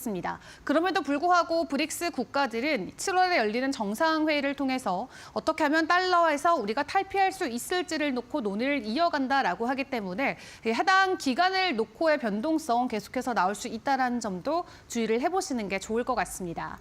그리고 업계에서는 지금 트럼프 취임 100일 이후의 변화에 대해서 많이 집중을 하고 있습니다. 지지율도 역대 최저이긴 한데 증시에 대한 성적표도 역대 두 번째로 안 좋은 상황이라고 합니다. 가장 부정적인 성적표를 받아들였었던 게 리처드 닉슨 전 대통령 당시였는데요. 그 당시에는 탄핵에 대한 이슈까지 겹쳐 있었기 때문에 증시가 큰 낙폭을 보였던 것으로 보여졌고요. 트럼프 대통령 일기 때만 하더라도 S&P 500 기준으로는 5%대 지수 상승을 보였는데 현재 상황은 100일이 지난 지금 2기 때는 7.9%대 마이너스 지수를 보여주고 있습니다. 때문에 역대 두 번째로 낮은 뉴욕 증시의 상황을 보여주고 있고 시장 안에서의 민심도 굉장히 흔들리고 있음을 체크를 해볼 수가 있겠습니다. 이러한 부분들이 또 경제 데이터를 통해서도 체크를 해볼 수가 있는 부분이 될 것 같은데요. 최근에 소프트 데이터와 하드 데이터의 간격이 계속해서 벌어지고 있었습니다. 한마디로 소비자들의 투자 심리 그리고 실제 경제 지표가 엇갈린 모습을 보이고 있었던 상황인데 오늘 발표됐던 하드 데이터 중 하나인 제조업 지수가 굉장히 부진하게 나오면서 본격적으로 하드 데이터도 하락으로 전환되지 않을까 하는 우려감이 커지기도 했습니다. 현재 댈러스의 연이은 4월 제조업 지수가 35.8을 기록하면서 5년 만에 최악의 지수가 나왔고요. 뿐만 아니라 전망치를 하회하는 수치가 나오면서 텍사스 안에서의 제조업 활동이 지속적으로 축소되고 있음을 체크를 해볼 수가 있겠습니다. 다만 미국 안에서는 텍사스 지역이 제조업 쪽에서는 가장 강력한 지역이니만큼 해당 지역 안에서의 지수 하락은 전반적인 제조업에게는 부담이 되는 지표로도 작용이 될 수가 있겠는데요. 일단 이번 주에도 주요 데이터들이 대거 발표가 되는 만큼 한 주간 발표되는 주요 일정들 잘 체크해 보시는 게 중요할 것 같습니다. 자, 그렇다면 주요 종목들의 이슈들도 같이 점검을 해보도록 할 텐데 빅테크 기업들 위주로 좀 체크를 해드리도록 하겠습니다. 간밤 엔비디아가 2%대 지수 하락을 보였죠. 빅테크 기업들 안에서는 가장 큰 낙폭을 간밤 보였는데 이 화웨이 쪽에서 전해왔던 고성능의 AI 칩 개발 소식이 오늘 엔비디아 주가에는 하락으로 작용이 됐습니다. 일단 엔비디아 같은 경우는 고성능 칩뿐만 아니라 저사양에 대한 칩까지 현재 중국에 수출이 불가한 상황인데 이 중국 안에 있는 엔비디아의 대항마 화웨이가 자체적으로 저사양뿐만 아니라 고사양에 대한 AI 칩까지 개발을 하겠다. 그리고 5월이면은 그 샘플 제품을 만나볼 수 있다는 내용이 전해지면서 엔비디아가 중국에서 대체가 된다면 엔비디아의 전반적인 실적에 악화될 수밖에 없는 상황으로 연결되기 때문에 주가에는 큰 부담으로 작용될 수 있다라는 우려감이 간밤 투자자들의 투심을 흔들었던 것 같습니다. 오늘 2% 정도 엔비디아가 지수 하락이 나오면서 필라델피아 반도체 지수까지 일제히 하락하는 모습이 나왔는데요. 국내 증시에 어떻게 적용될지도 지켜보시는 게 좋을 것 같고요. 다만 간밤 테슬라 같은 경우는 또 추가적인 가격 상승을 만들어내면서 부진한 실적을 발표한 이후 계속해서 상승 기조가 이어지고 있는 상황입니다. 강한 반등을 보이진 않았습니다만 시장 안에서 여전히 6월 로보택시와 관련된 기대감 그리고 주말 사이 나왔었던 자율주행 규제 완화에 관련된 기대감이 주가 상승 요인으로 계속해서 작용이 되고 있는 상황인데요. 일단 로보택시까지 한 달 정도 기간이 남아있는데 그동안 워낙 가격 하락이 가파랐었던 만큼 추가적인 가격 회복에 대한 기대감 일단은 가지고 가는 상황인 것 같습니다. 당분간 테슬라의 변동성에도 좀 주목을 해보시는 게 좋겠습니다. IBM 같은 경우는 대규모 투자 소식을 전해오면서 오늘 1.6%대 지수 상승을 보였습니다. 1,500억 달러를 미국 내 투자하겠다라고 소식을 전해왔고요. 앞으로 AI뿐만 아니라 양자 컴퓨터와 관련된 투자를 적극적으로 진행하겠다라고 하니까 앞으로의 움직임도 함께 주목을 해보시죠. 자, 그렇다면 이번 한 주 굉장히 바쁜 한 주가 될 예정인데 주요 일정들 어떤 것들이 있는지 점검을 해보겠습니다. 오늘 또 중요한 실적들이 발표가 됩니다. 코카콜라나 화이자, 스타벅스 등의 실적 발표가 있고요. 데이터적으로는 소프트 데이터 쪽으로는 소비자 심리 지수 체크를 해보시는 게 좋을 것 같고 그리고 하드 데이터 쪽으로는 고용 쪽에 졸체 보고서 발표가 있겠습니다. 이 고용 쪽과 관련해서는 이번 주 금요일에 고용 보고서 발표가 되는 부분도 집중적으로 점검을 해보시고요. 뿐만 아니라 PCE 지표는 내일 발표가 됩니다. 내일부터 이 빅테크 종목들의 기업들이 하루에 2개씩 실적 발표를 준비하고 있는 만큼 주 후반 들어서 나올 변동성에도 함께 주의를 해보시는 게 좋겠습니다. 자, 이렇게 간밤 뉴욕 증시 분위기 먼저 체크를 해봤는데 그대로 국내 증시로 연결을 시켜보도록 하겠습니다. 김수현 캐스터가 준비했습니다. 네, 간밤에 뉴욕 증시에서 주목해볼 이슈들과 오늘 우리 장에서 그로 인해 주목해볼 기업들까지 함께 살펴보겠습니다. 네, 엔비디아입니다. 엔비디아 주가는 간밤에 2%대 하락하며 마감했습니다. 이는 중국의 화웨이가 엔비디아의 H100을 겨냥한 신형 칩 SND910B 칩을 발표하면서 나온 소식인데요. SND910B 칩은 엔비디아의 대표 AI 칩보다 성능이 우수할 것이라는 기대가 나오면서 주가가 하락했습니다. 이로 인해 중국 내 AI 시장 내의 경쟁 격화는 더 심화될 것이라는 우려도 나오는데요. 다만 엔비디아는 이에 맞서서 중국 시장 전용으로 설계한 H20 가속기의 판매 전망을 확대할 계획입니다. H20은 라이선스 요건을 맞추면서도 성능을 최대한 유지하도록 설계한 제품인데요. 앞으로 이 가속기 판매에 대한 기대감도 시장에 반영되고 있습니다.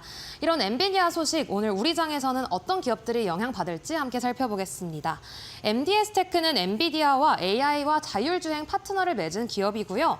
C랩과 IT 아이즈 그리고 콤텍 시스템은 엔비디아 기술을 활용하는 기업들입니다.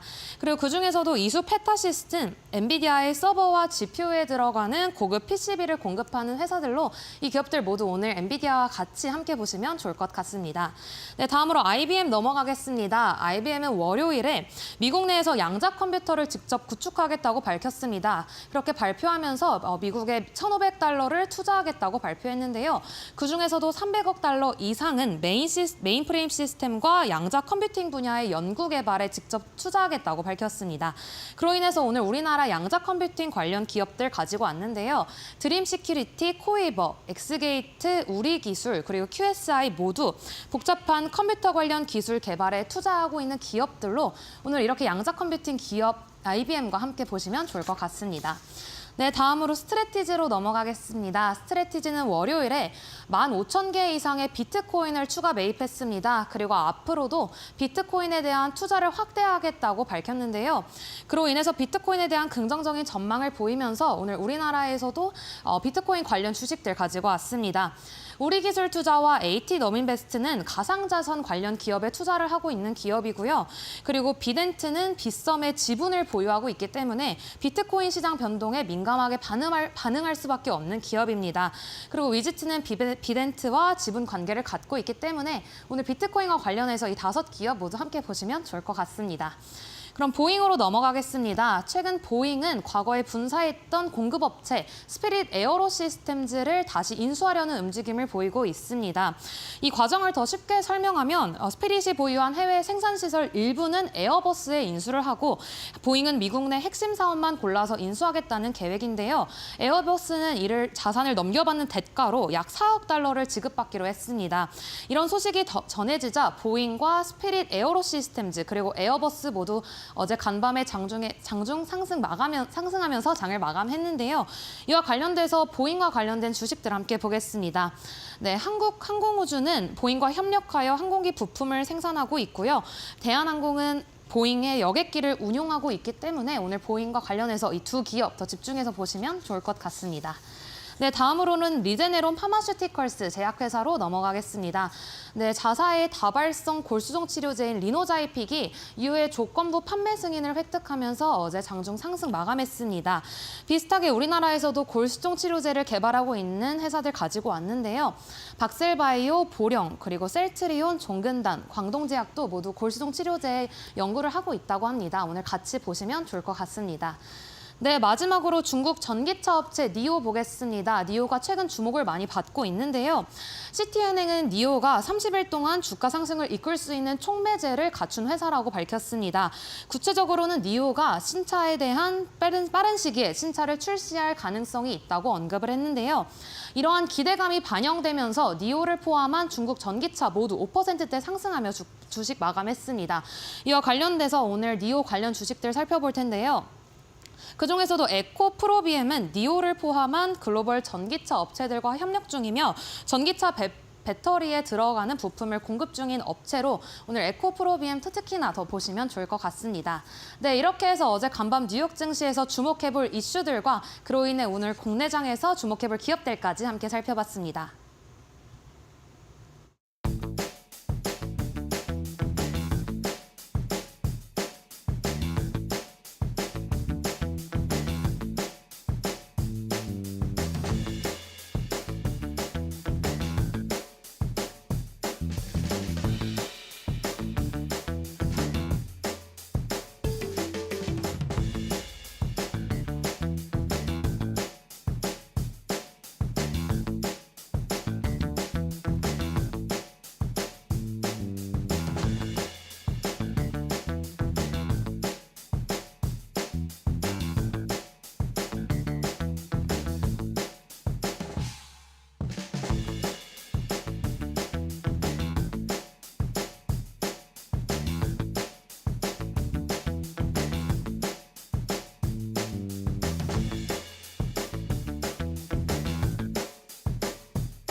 SKT 휴대폰 갑자기 먹통되더니 계좌서 5천만 원 사라졌다. 부산에서 자신도 모르는 사이 휴대전화가 개통돼 계좌에서 수천만 원이 빠져나갔다는 내용의 피해 신고가 접수돼 경찰이 수사에 나섰다. 경찰 등에 따르면 A씨는 지난 22일 자신이 쓰던 SK텔레콤 휴대전화가 갑자기 먹통이 됐다. 수리센터와 대리점을 찾아가 문의한 결과 기존에 쓰던 SKT 휴대전화가 자신도 모르는 사이 계약 해지되고 KT 알뜰폰이 새로 개통돼 있었다. 이날 A씨 계좌에서는 1,000만 원씩 모두 5차례에 걸쳐 5천만 원이 모르는 사람에게 이체됐다. 이를 확인한 A씨 가족은 은행에 지급 정지를 요청하는 동시에 경찰에 신고했다. 이번 사례가 최근 SKT에서 해킹으로 인해 발생한 유심 정보 유출 사태와 관련이 있는지는 아직 확인되지 않았다. 경찰 관계자는 수사 초기 단계로 내용 확인이 이루어지지는 않았다면서 휴대전화 무단 개통 과정과 은행 거래 내용 등을 조사할 계획이라고 밝혔다.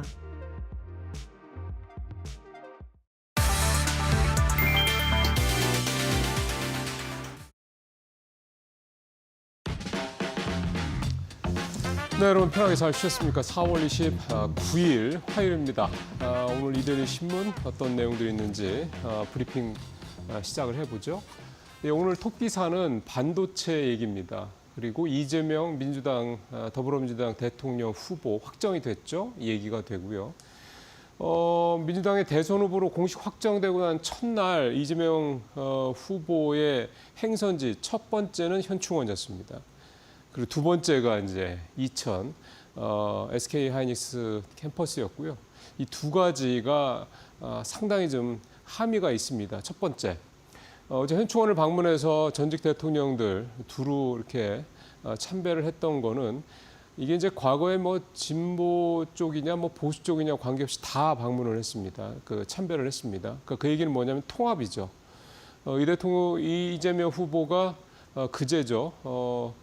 그 대통령 후보가 되고 난 다음에 수락연설에서 이 통합 관련된 이 단어를 통합이라는 단어를 굉장히 많이 썼습니다. 수십 번을 썼다고 그러는데 이제 그게 통합을 왜 지금 통합이라는 게 중요한지에 대한 의미를 담아내고 있는 거고요. 어제 현충원 참배했던 것도 그런 거고 또 어제 선거대책본부의 이제 위원장의 윤여준 이분은 또 이명박 대통령 때 책사 역할을 했던 분이죠.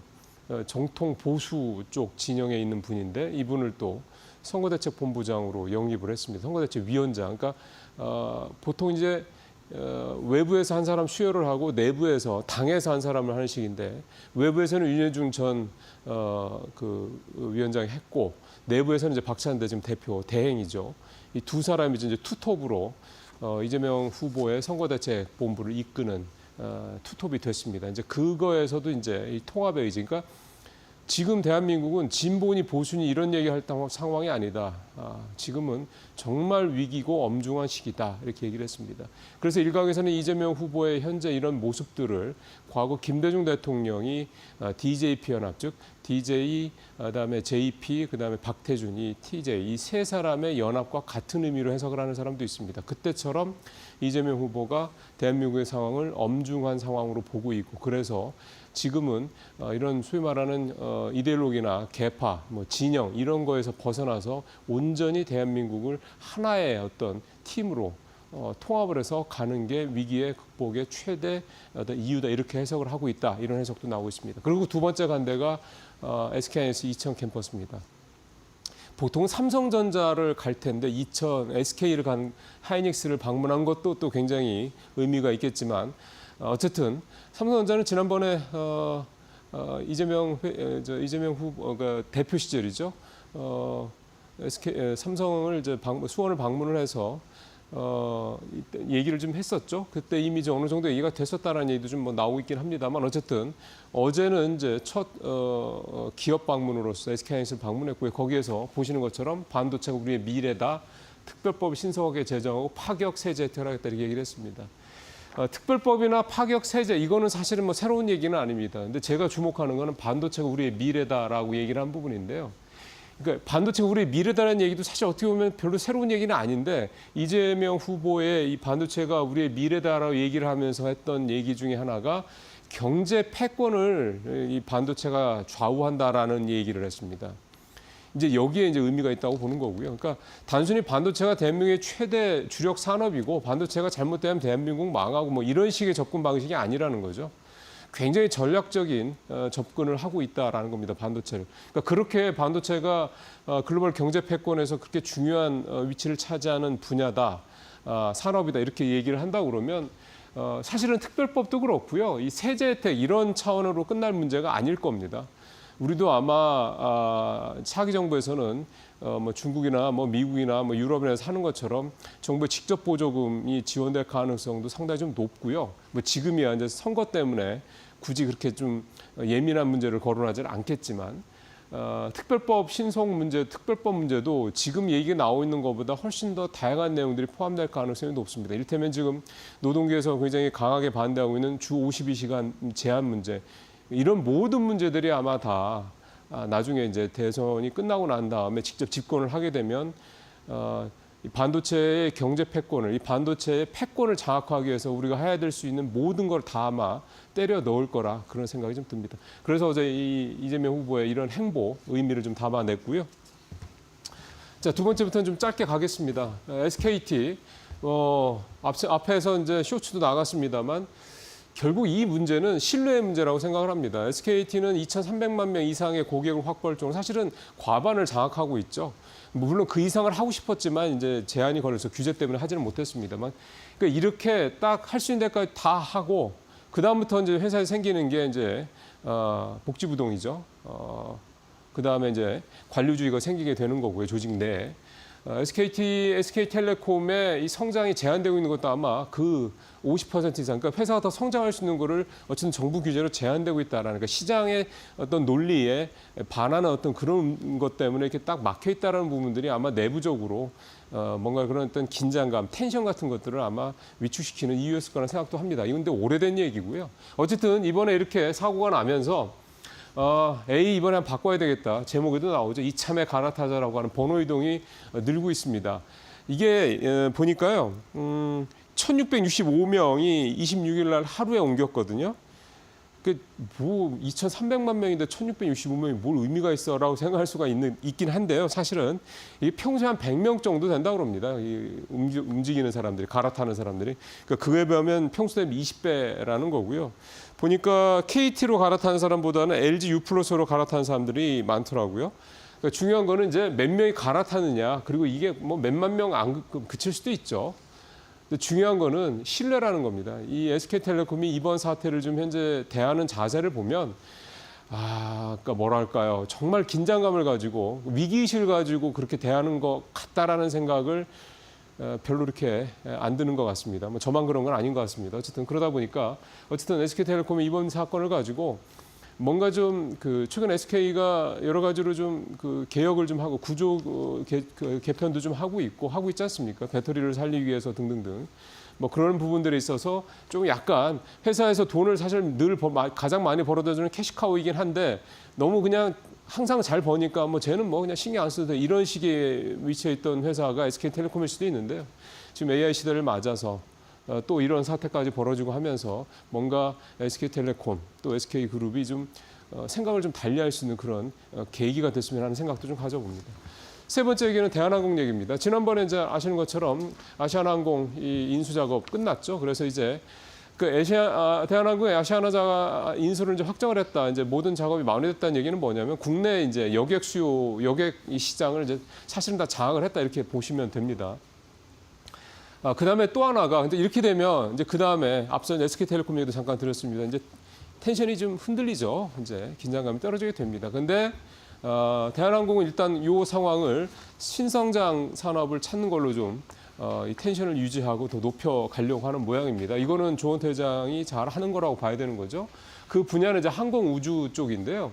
이 표를 한번 좀 볼까요? 이게 대한항공 항공우주 사업 부문 매출액 성장률 추이인데 2022년에 4,900억, 그 다음에 3년에 5,400억, 10% 늘었죠. 그 다음에 작년에 6천억 가까이 되면서 역시 한 10% 가까이 증가를 했습니다. 꾸준히 연간 한 10% 전후로 성장을 하니까 되게 성장률이 높은 겁니다. 이런 큰 회사에서. 최근에 대한항공이 했던 일이 뭐냐면 육군, 공군 특수전 수행용 다목적외기 블랙호크. 이 영화에 예전에 한번 많이 나오는 그 약간 좀 길쭉한 그런 헬기입니다.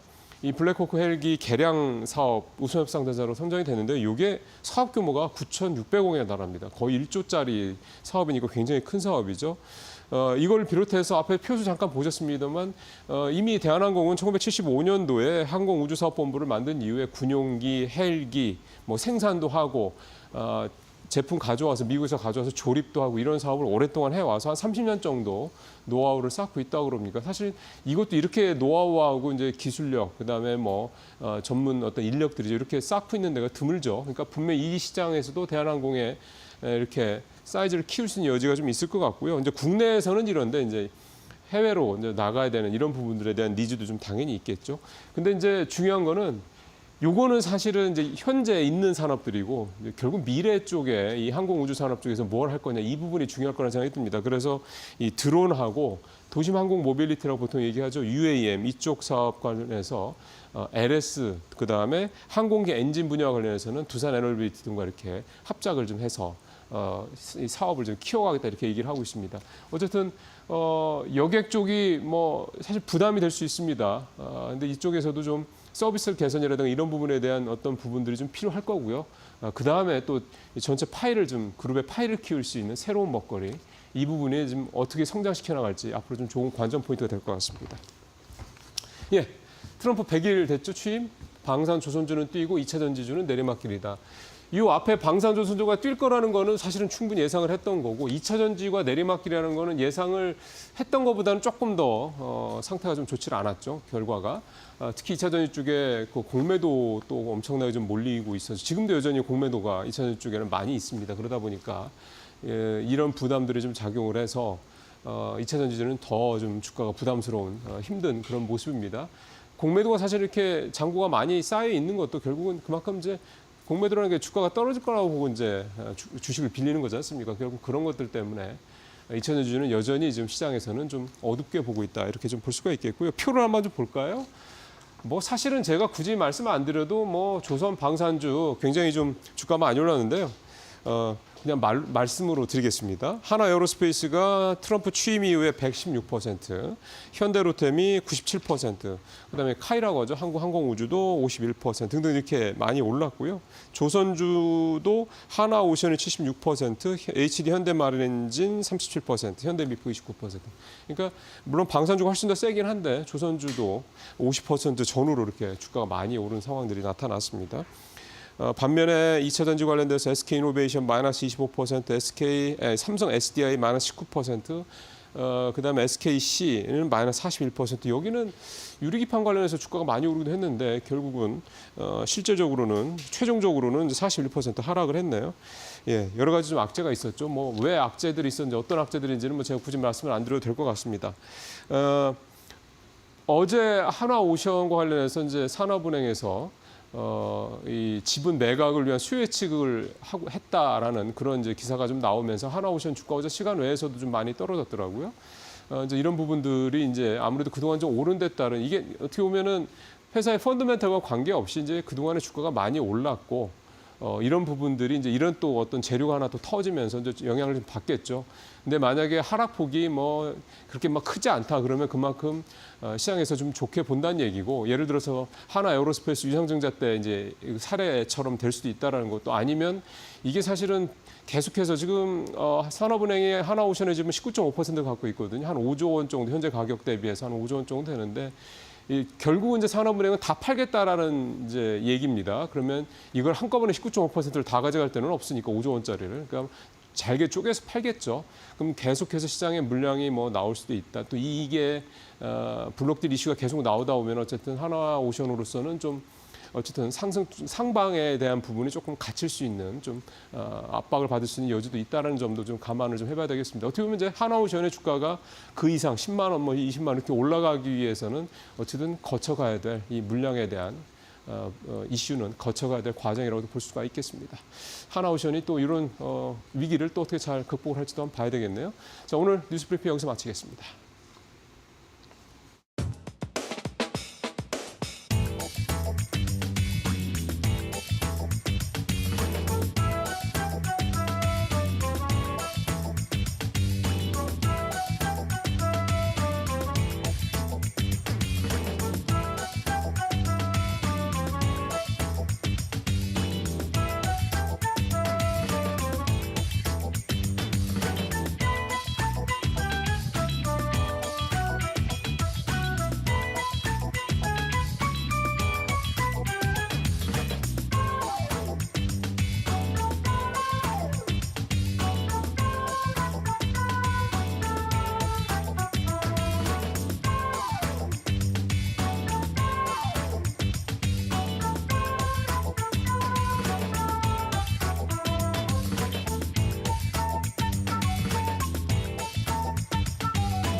화웨이, 엔비디아 넘본다. 초강력 AI 칩 개발 착수. 중국 화웨이가 미국의 반도체 수출 규제에 맞서 엔비디아의 고성능 인공지능 반도체를 대체한다는 목표로 자체 칩을 개발 중이라고 월스트리트 저널이 소식통을 인용해 27일 보도했다. 소식통에 따르면 화웨이는 자사의 최신 AI 칩 어센드 910D 개발 초기 단계에서 기술적 실현 가능성을 테스트하기 위해 중국 기술 업체들과 접촉했고, 이르면 5월 말 첫 샘플 제품을 받을 예정이다. WSJ는 화웨이의 AI 칩이 엔비디아의 주력 제품인 H100보다 더 강력한 성능을 갖출 것으로 화웨이 측이 기대하고 있다고 보도했다.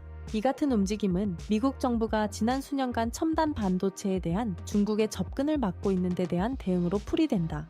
화웨이와 일부 중국 반도체 회사들은 제조상의 어려움에도 엔비디아 칩과 비슷한 제품을 만들어내고 있다는 평가다. 중국 정부 역시 자국 AI 개발자들에게 국산 칩 사용을 장려하고 있으며 국가 데이터 센터들도 대부분 중국산 칩을 사용하고 있다고 밝혔다. WSJ는 중국 대표 기술 기업 중 하나인 화웨이의 꾸준한 기술 발전은 미국이 서방 반도체 장비 접근을 차단하는 등의 제재에도 불구하고 중국 반도체 산업의 회복력을 보여준다고 짚었다.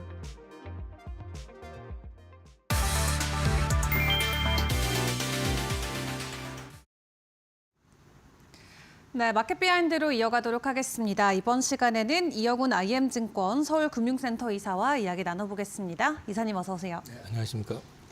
네, 그동안에 좀 가파랐던 상승 랠리를 간밤 뉴욕 증시 숨고르기로 좀 대응하는 것 같았습니다. 간밤 시장 분위기 어떻게 보셨을까요? 말씀하신 것처럼 숨고르기였고요. 또 특히 이번 주 같은 경우는 M7 중에서 4군데 회사가 실적 발표가 있기 때문에 네.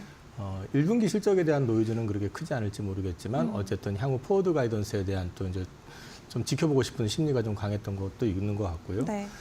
그리고 이제 반면에 이제 지난주에 많이 올랐었던 게 M7이라고 그러면은 상대적으로 부진했었던 에너지 쪽이라든지 유틸리티 쪽 이런 쪽이 좀 반등을 해주는 그런 모습이었었던 것 같고요.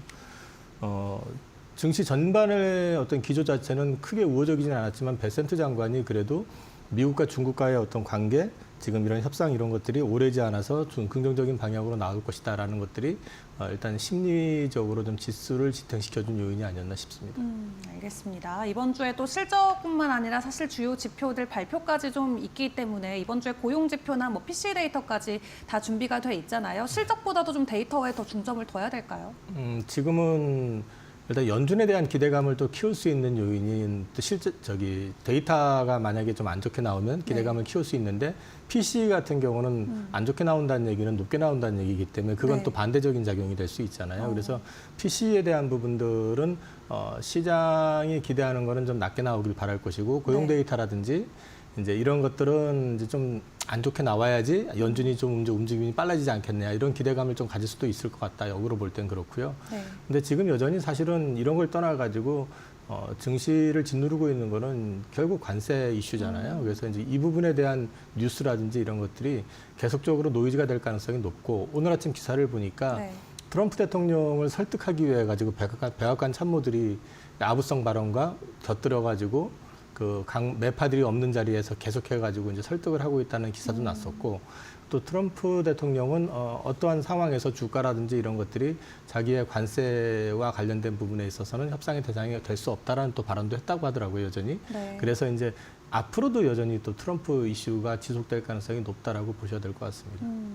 지금 이제 트럼프 취임 100일을 맞이하는 주간에 들어와 있는데 지금 지지율이 뭐 역대 최저다. 그리고 대통령 기준으로도 S&P 500 지수가 역대 두 번째로 지금 낮은 성적표를 가지고 있기 때문에 오히려 이런 좀 데이터들이 협상과 관련해서 트럼프 대통령을 좀 자극하지 않을까 하는 생각도 드는데 이런 지지율이 낮거나 하는 부분들이 혹시 협상에 대한 가능성을 조금 더 키울 수 있을까요? 근데 이 부분이 참 딜레마인 게요. 네. 지난번 대선에서도 봤지만 이 지지율이라는 게 트럼프에 대해서는 좀 우호적이지가 않다 보니까 항상 그 주요 언론 매체에서 나오는 이슈를 보면 트럼프 대통령이 앞선다라는 기사나 조사가 거의 없었잖아요. 마찬가지이기 때문에 사실 트럼프 대통령이 그거 보고 의식을 하거나 그러지는 않을 것 같고요. 제가 판단할 때는 오히려 트럼프 대통령을 압박할 수 있는 거는 결국 금융지표, 그러니까 국채 10년물이 강하게 4.67 이렇게 올라가기 시작한다든지 아니면 엔화의 초강세가 돌발적으로 발생이 돼가지고 동시에 이제 나올 수 있겠죠. 그런 식이 나오면서 달러 역사가 나와가지고 예를 들어서 엔캐리의 어떤 문제가 급격히 부각이 된다든지 이런 부분들이 변수가 될 수가 있지 이런 여론조사 지지율 이런 거에 트럼프 대통령이 크게 의식하거나 신경 쓸 것 같지는 않습니다. 알겠습니다. 지지율만 놓고 봤을 때 크게 트럼프의 의식 포인트는 되지 않을 수 있다 말씀 주셨습니다.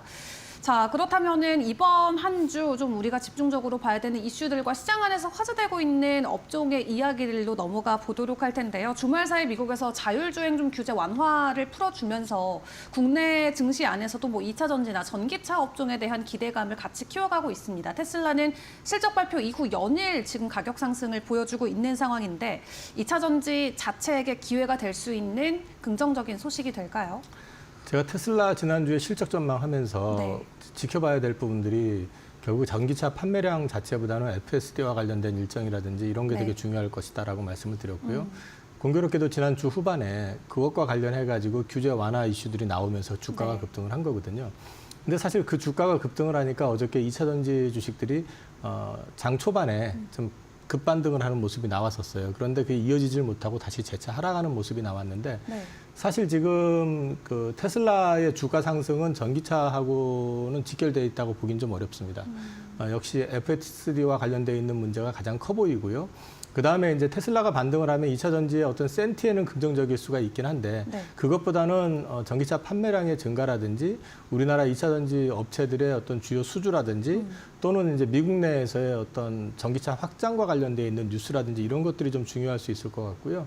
아직까지는 우리나라 2차 전지 업체가 올해 들어와가지고 유럽이 전기차 판매량이 꽤 많이 늘었는데도 불구하고 우리나라 지금 삼성 SDI 같은 경우는 어닝 쇼크 나오면서 주가 급락했잖아요.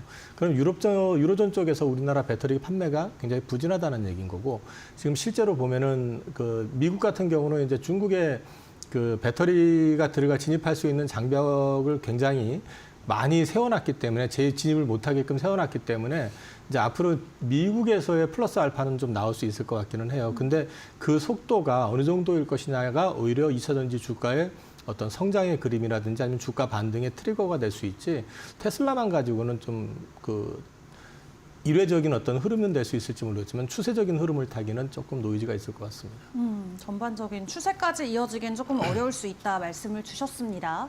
그렇다면 좀 국내 기업으로 눈을 돌려보도록 할 텐데요. 지금 최근 에코프로 쪽에 대한 주가 변동성에 대한 좀 이야기도 해봐야 될 것 같습니다. 전반적인 실적이라던가 앞으로의 가이던스를 놓고 봤을 때 일단 뭐 하반기 갈수록 긍정적인 이슈들이 더 있을 거다라는 기대감은 있는데 계속 긍정의 시각으로 봐도 괜찮을까요? 실적을 놓고 보면은 올 상반기가 그 실적 자체로만 보면은 거의 네. 바닥권인 것 같은 느낌은 네. 들어요. 지금 일단 회사의 컨퍼런스 콜 아직까지 이제 이번 실적 발표는 안 했지만 직전 분기 실적 컨퍼런스 콜이라든지 네. 최근에 나온 리포트들을 정합을 해서 보면 상반기가 저점을 형성을 하면서 하반기부터 좀 회복이 되는 그림은 좀 나오는데 문제는 이 회복의 속도가 중요할 것 같습니다. 회복이 지나치게 굉장히 완만하게 나온다 그러면 주가 자체는 바닥을 확인하는 그림은 나올 수 있겠지만 이게 우상향을 하면서 전체적으로 견인하는 어떤 그런 그림이 나오는 건 좀 제한될 가능성도 좀 있다고 보고 있기 때문에 아직까지는 현재 나온 지표라든지 리포트를 근거로 해서 본다 그러면 주가의 급반등 가능성보다는 좀 바닥을 다질 가능성 그 정도로만 이해를 해야 되지 않을까 싶습니다. 일단 에코프로 그룹주들 당분간은 가격 지속적으로 조금 부진할 수 있는 부분 가능성은 열어두고 여러분들도 함께 점검을 해보시면 좋을 것 같습니다. 자, 그리고 어제 반도체 투톱 서로 엇갈린 채 주가 마무리를 지었죠. 모건 스탠리에서 작년에도 이 보고서로 반도체 관련주들을 크게 흔들어 놓더니 또 주춤하는 사이에 반도체 혹평에 대한 내용을 공개를 했습니다. 처음보다는 조금 시장이 덜 민감하게 반응하는 것 같기는 한데 저희가 중요하게 뭐 봐야 되는 리포트일까요? 모건 스탠리 리포트가 실제로 네. 과거 우리 흘러온 플로우를 보면은 상당히 많이 맞춰왔었고요. 물론 다 네. 맞춘 건 아니에요. 작년에 목표 주가 확 내려놓고 나서 다시 바꾸고 하긴 했었지만은 전체 큰 그림을 맞춰왔었기 때문에 그 영향력이라는 게 되게 커 보이는데요. 이 부분에 있어가지고 이제 한 가지 반대 예시를 하나 들어준다 보면은 네. 최근에 나온 그 엔비디아에 대한 모건 스탠리 리포트를 보면요. 이게 정치 불확실성에도 불구하고 AI 수요는 계속 늘어날 거라고 얘기를 하면서 네. 27년 매출 예상치를 갖다가 기존에 2,309억 달러에서 2,555억 달러로 오히려 늘려놨거든요. 그런데 이제 물론 작성자가 다를 거예요. 애널리스트가 다를 건데 우리 이제 하이닉스 같은 경우는 보면은 이제 좀 부정적으로 보는 이유 중에 하나가 HBM이잖아요. 네.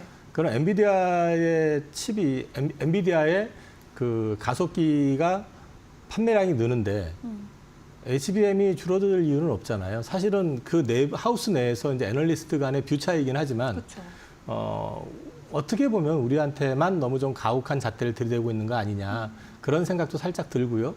다만 이제 분명한 건 노이즈는 분명히 존재합니다. 이미 딥시크 파문으로 인해 가지고 소위 말해 가지고 전체적으로 이제 가속기 칩의 지금과 같은 가속 성장에 대해서 의문이 켜진 상태이기도 하고 앞서 그 뉴스에서도 잠깐 나왔던 것 같은데 이 화웨이가 새로 개발한 그 네. 어센드 910D라고 하는 거 네. 이게 사실 중국 내용은 살짝 조금 이제 버퍼가 있기 때문에 약간 걸러서 붙기는 해야 되겠지만 이 칩의 성능이 H백을 능가할 거라고 기대한다면은 네. 그게 어느 정도 일정 수준 이상 올라오게 된다 그러면 사실 이제 내재화 중국 자체적으로 이제 그 칩을 갖다가 만들어 가지고 사용하는 부분들이 늘어나게 된다 그러면 엔비디아 입장에서는 좋지 않은 시그널이겠죠. 네. 그러면 이거는 당연히 엔비디아 향 그 납품업체인 우리 하이닉스에도 부정적일 수밖에 없는 거고 그런 것들은 분명히 노이즈가 될 가능성이 있다. 그래서 지금 엔비디아 주가를 보시면 엔비디아 주가 역시도 아주 강하지는 않거든요. 그래서 하이닉스 역시 마찬가지로 상단은 좀 막혀 있는 상태에서 그렇다고 해가지고 밸류로 봤을 때 지금 PER 밸류 5배, 내년 거 부정적으로 본 쪽에서 봤을 때도 7, 8배라고 하는데 여기서 더 빠진다고 하면 글쎄요, 여기서 지난번 직전 저점 밑으로 이렇게 급락하기는 쉽지 않을 것 같다. 그래서 좀 약간 좀 갇혀있는 그림이 좀 나올 가능성이 있지 않을까 싶습니다. 네, 알겠습니다. 특히 엔비디아 관련해서는 최근에 화웨이 이슈까지 같이 불거지면서 앞으로 국내 대표 반도체주들의 변동성에도 좀 주의를 해보시는 게 중요할 것 같은데 이렇게 화웨이가 어떻게 보면 내재화를 시켜서 엔비디아를 되려 배척하는 좀 그림이 나오자 오히려 미국 안에서 반도체법과 관련해서 좀 완화의 스탠스를 보여줄 수도 있다 좀 이런 관측도 있는데 어떻게 보세요? 그럼 사실 이제 미국의 이해관계 입장이 되게 중요할 것 같고요. 근데 이제 사실 미국 입장에서는 반도체법을 좀 완화시켜준다, 뭐 이래가지고 사실 판매를 좀 규제하는 걸 또 완화해준다 이런 얘기를 바로 하기에는 네.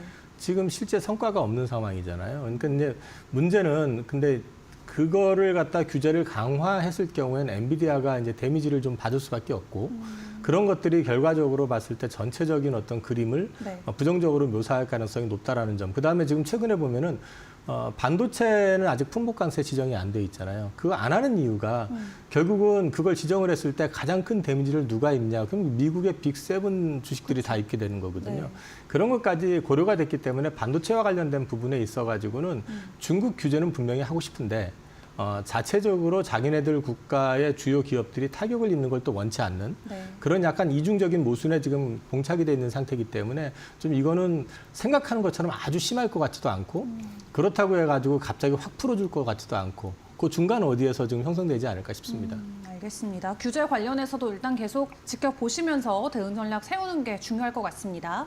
그리고 어제 국내 증시에서 아주 다수의 상한가를 뽑아냈었던 이슈가 바로 SKT의 유심 사태가 될 것 같습니다. 유심 칩 관련 기업들의 주가도 다 상한가, 보안 관련주들도 크게 움직임을 보였는데 아주 단기적인 이슈로 봐야 될지 이게 뭐 단기간에 해소가 될 이슈가 아니어서 조금 더 길게 봐도 괜찮을지 일단 사태 자체는 어떻게 보고 계실까요? 이거 일단 보안주 관련돼 있는 부분들은 네. 보안에 대한 중요성을 다시 한번 일깨워졌다라는 측면에서 봤을 땐 되게 중요한 의미이기도 하고요. 앞으로도 우리나라는 이 해킹이라든지 이런 부분에 있어서 특히나 요즘은 휴대폰이 신분증 역할까지 하고 있고 모든 금융 거래가 다 여기서 일어나고 있는 상황이기 때문에 네. 이 부분에 대해서는 앞으로도 강화가 된다라는 측면에서 센스적인 측면에서는 긍정적이라고 보는데 이 보안 관련돼 있는 회사들의 이제 문제 하나는 뭐냐면 시가총액이 그게 크지 않은 회사들입니다.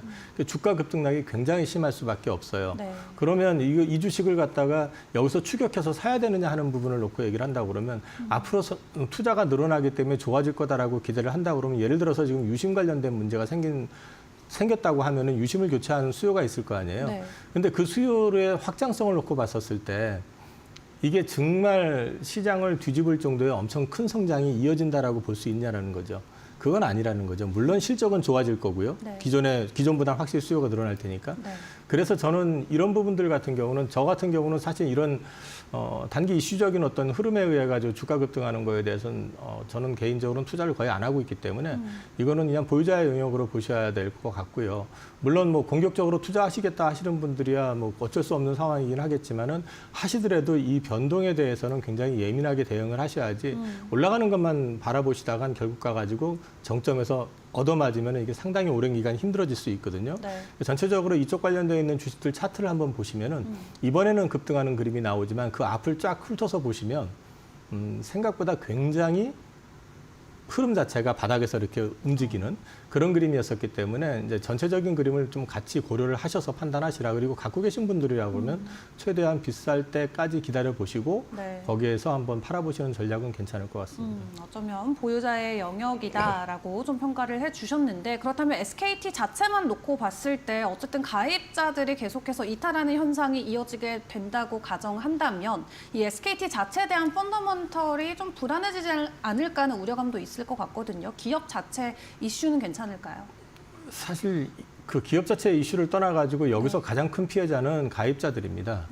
이 정보가 털린 게 단순히 무슨 이름 털리고 뭐 비밀번호 털리고 아이디 털리고 이 정도 수준이 아닌 것 같거든요. 지금 나오는 얘기를 봐가지고는 어디까지 지금 유출이 되는지에 대해서 잘 모르는 것 같단 네. 말이에요. 근데 또 회사 쪽에서는 보면은 일단 4월 19일 날 발생이 돼서 20일 날 그 정통부에 신고한 걸로 돼 있지만 기사를 보면은 18일 날 이미 인지를 했었다라는 얘기인 거고 그리고 이 뉴스가 좀 시장에 알려지기 시작했던 건 제 기억이 맞다 그러면 지난주 금요일부터입니다.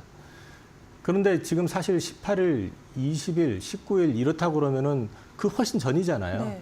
그럼 그 기간 동안에 사실 쉬쉬했었다는 얘기인 거거든요. 문제가 되니까 유심칩을 무료로 교환해 주겠다 이 정도 차원인데 이게 지금 최근에 지금 이게 연계성에 대해서는 좀 검토를 해봐야 되겠지만은 갑자기 지금 그 알뜰폰 그 가입 신청자 이상한 그 가입 신청이 많이 늘어가지고 그거 중단시켰다라는 기사도 뜬 것도 봤고요. 여러 가지 문제들이 도처에서 발생할 수 있는 문제인데 회사가 이 회사의 규모가 엄청 큰 기업인데도 네. 굉장히 좀 안일하게 대처하는 거 아니냐.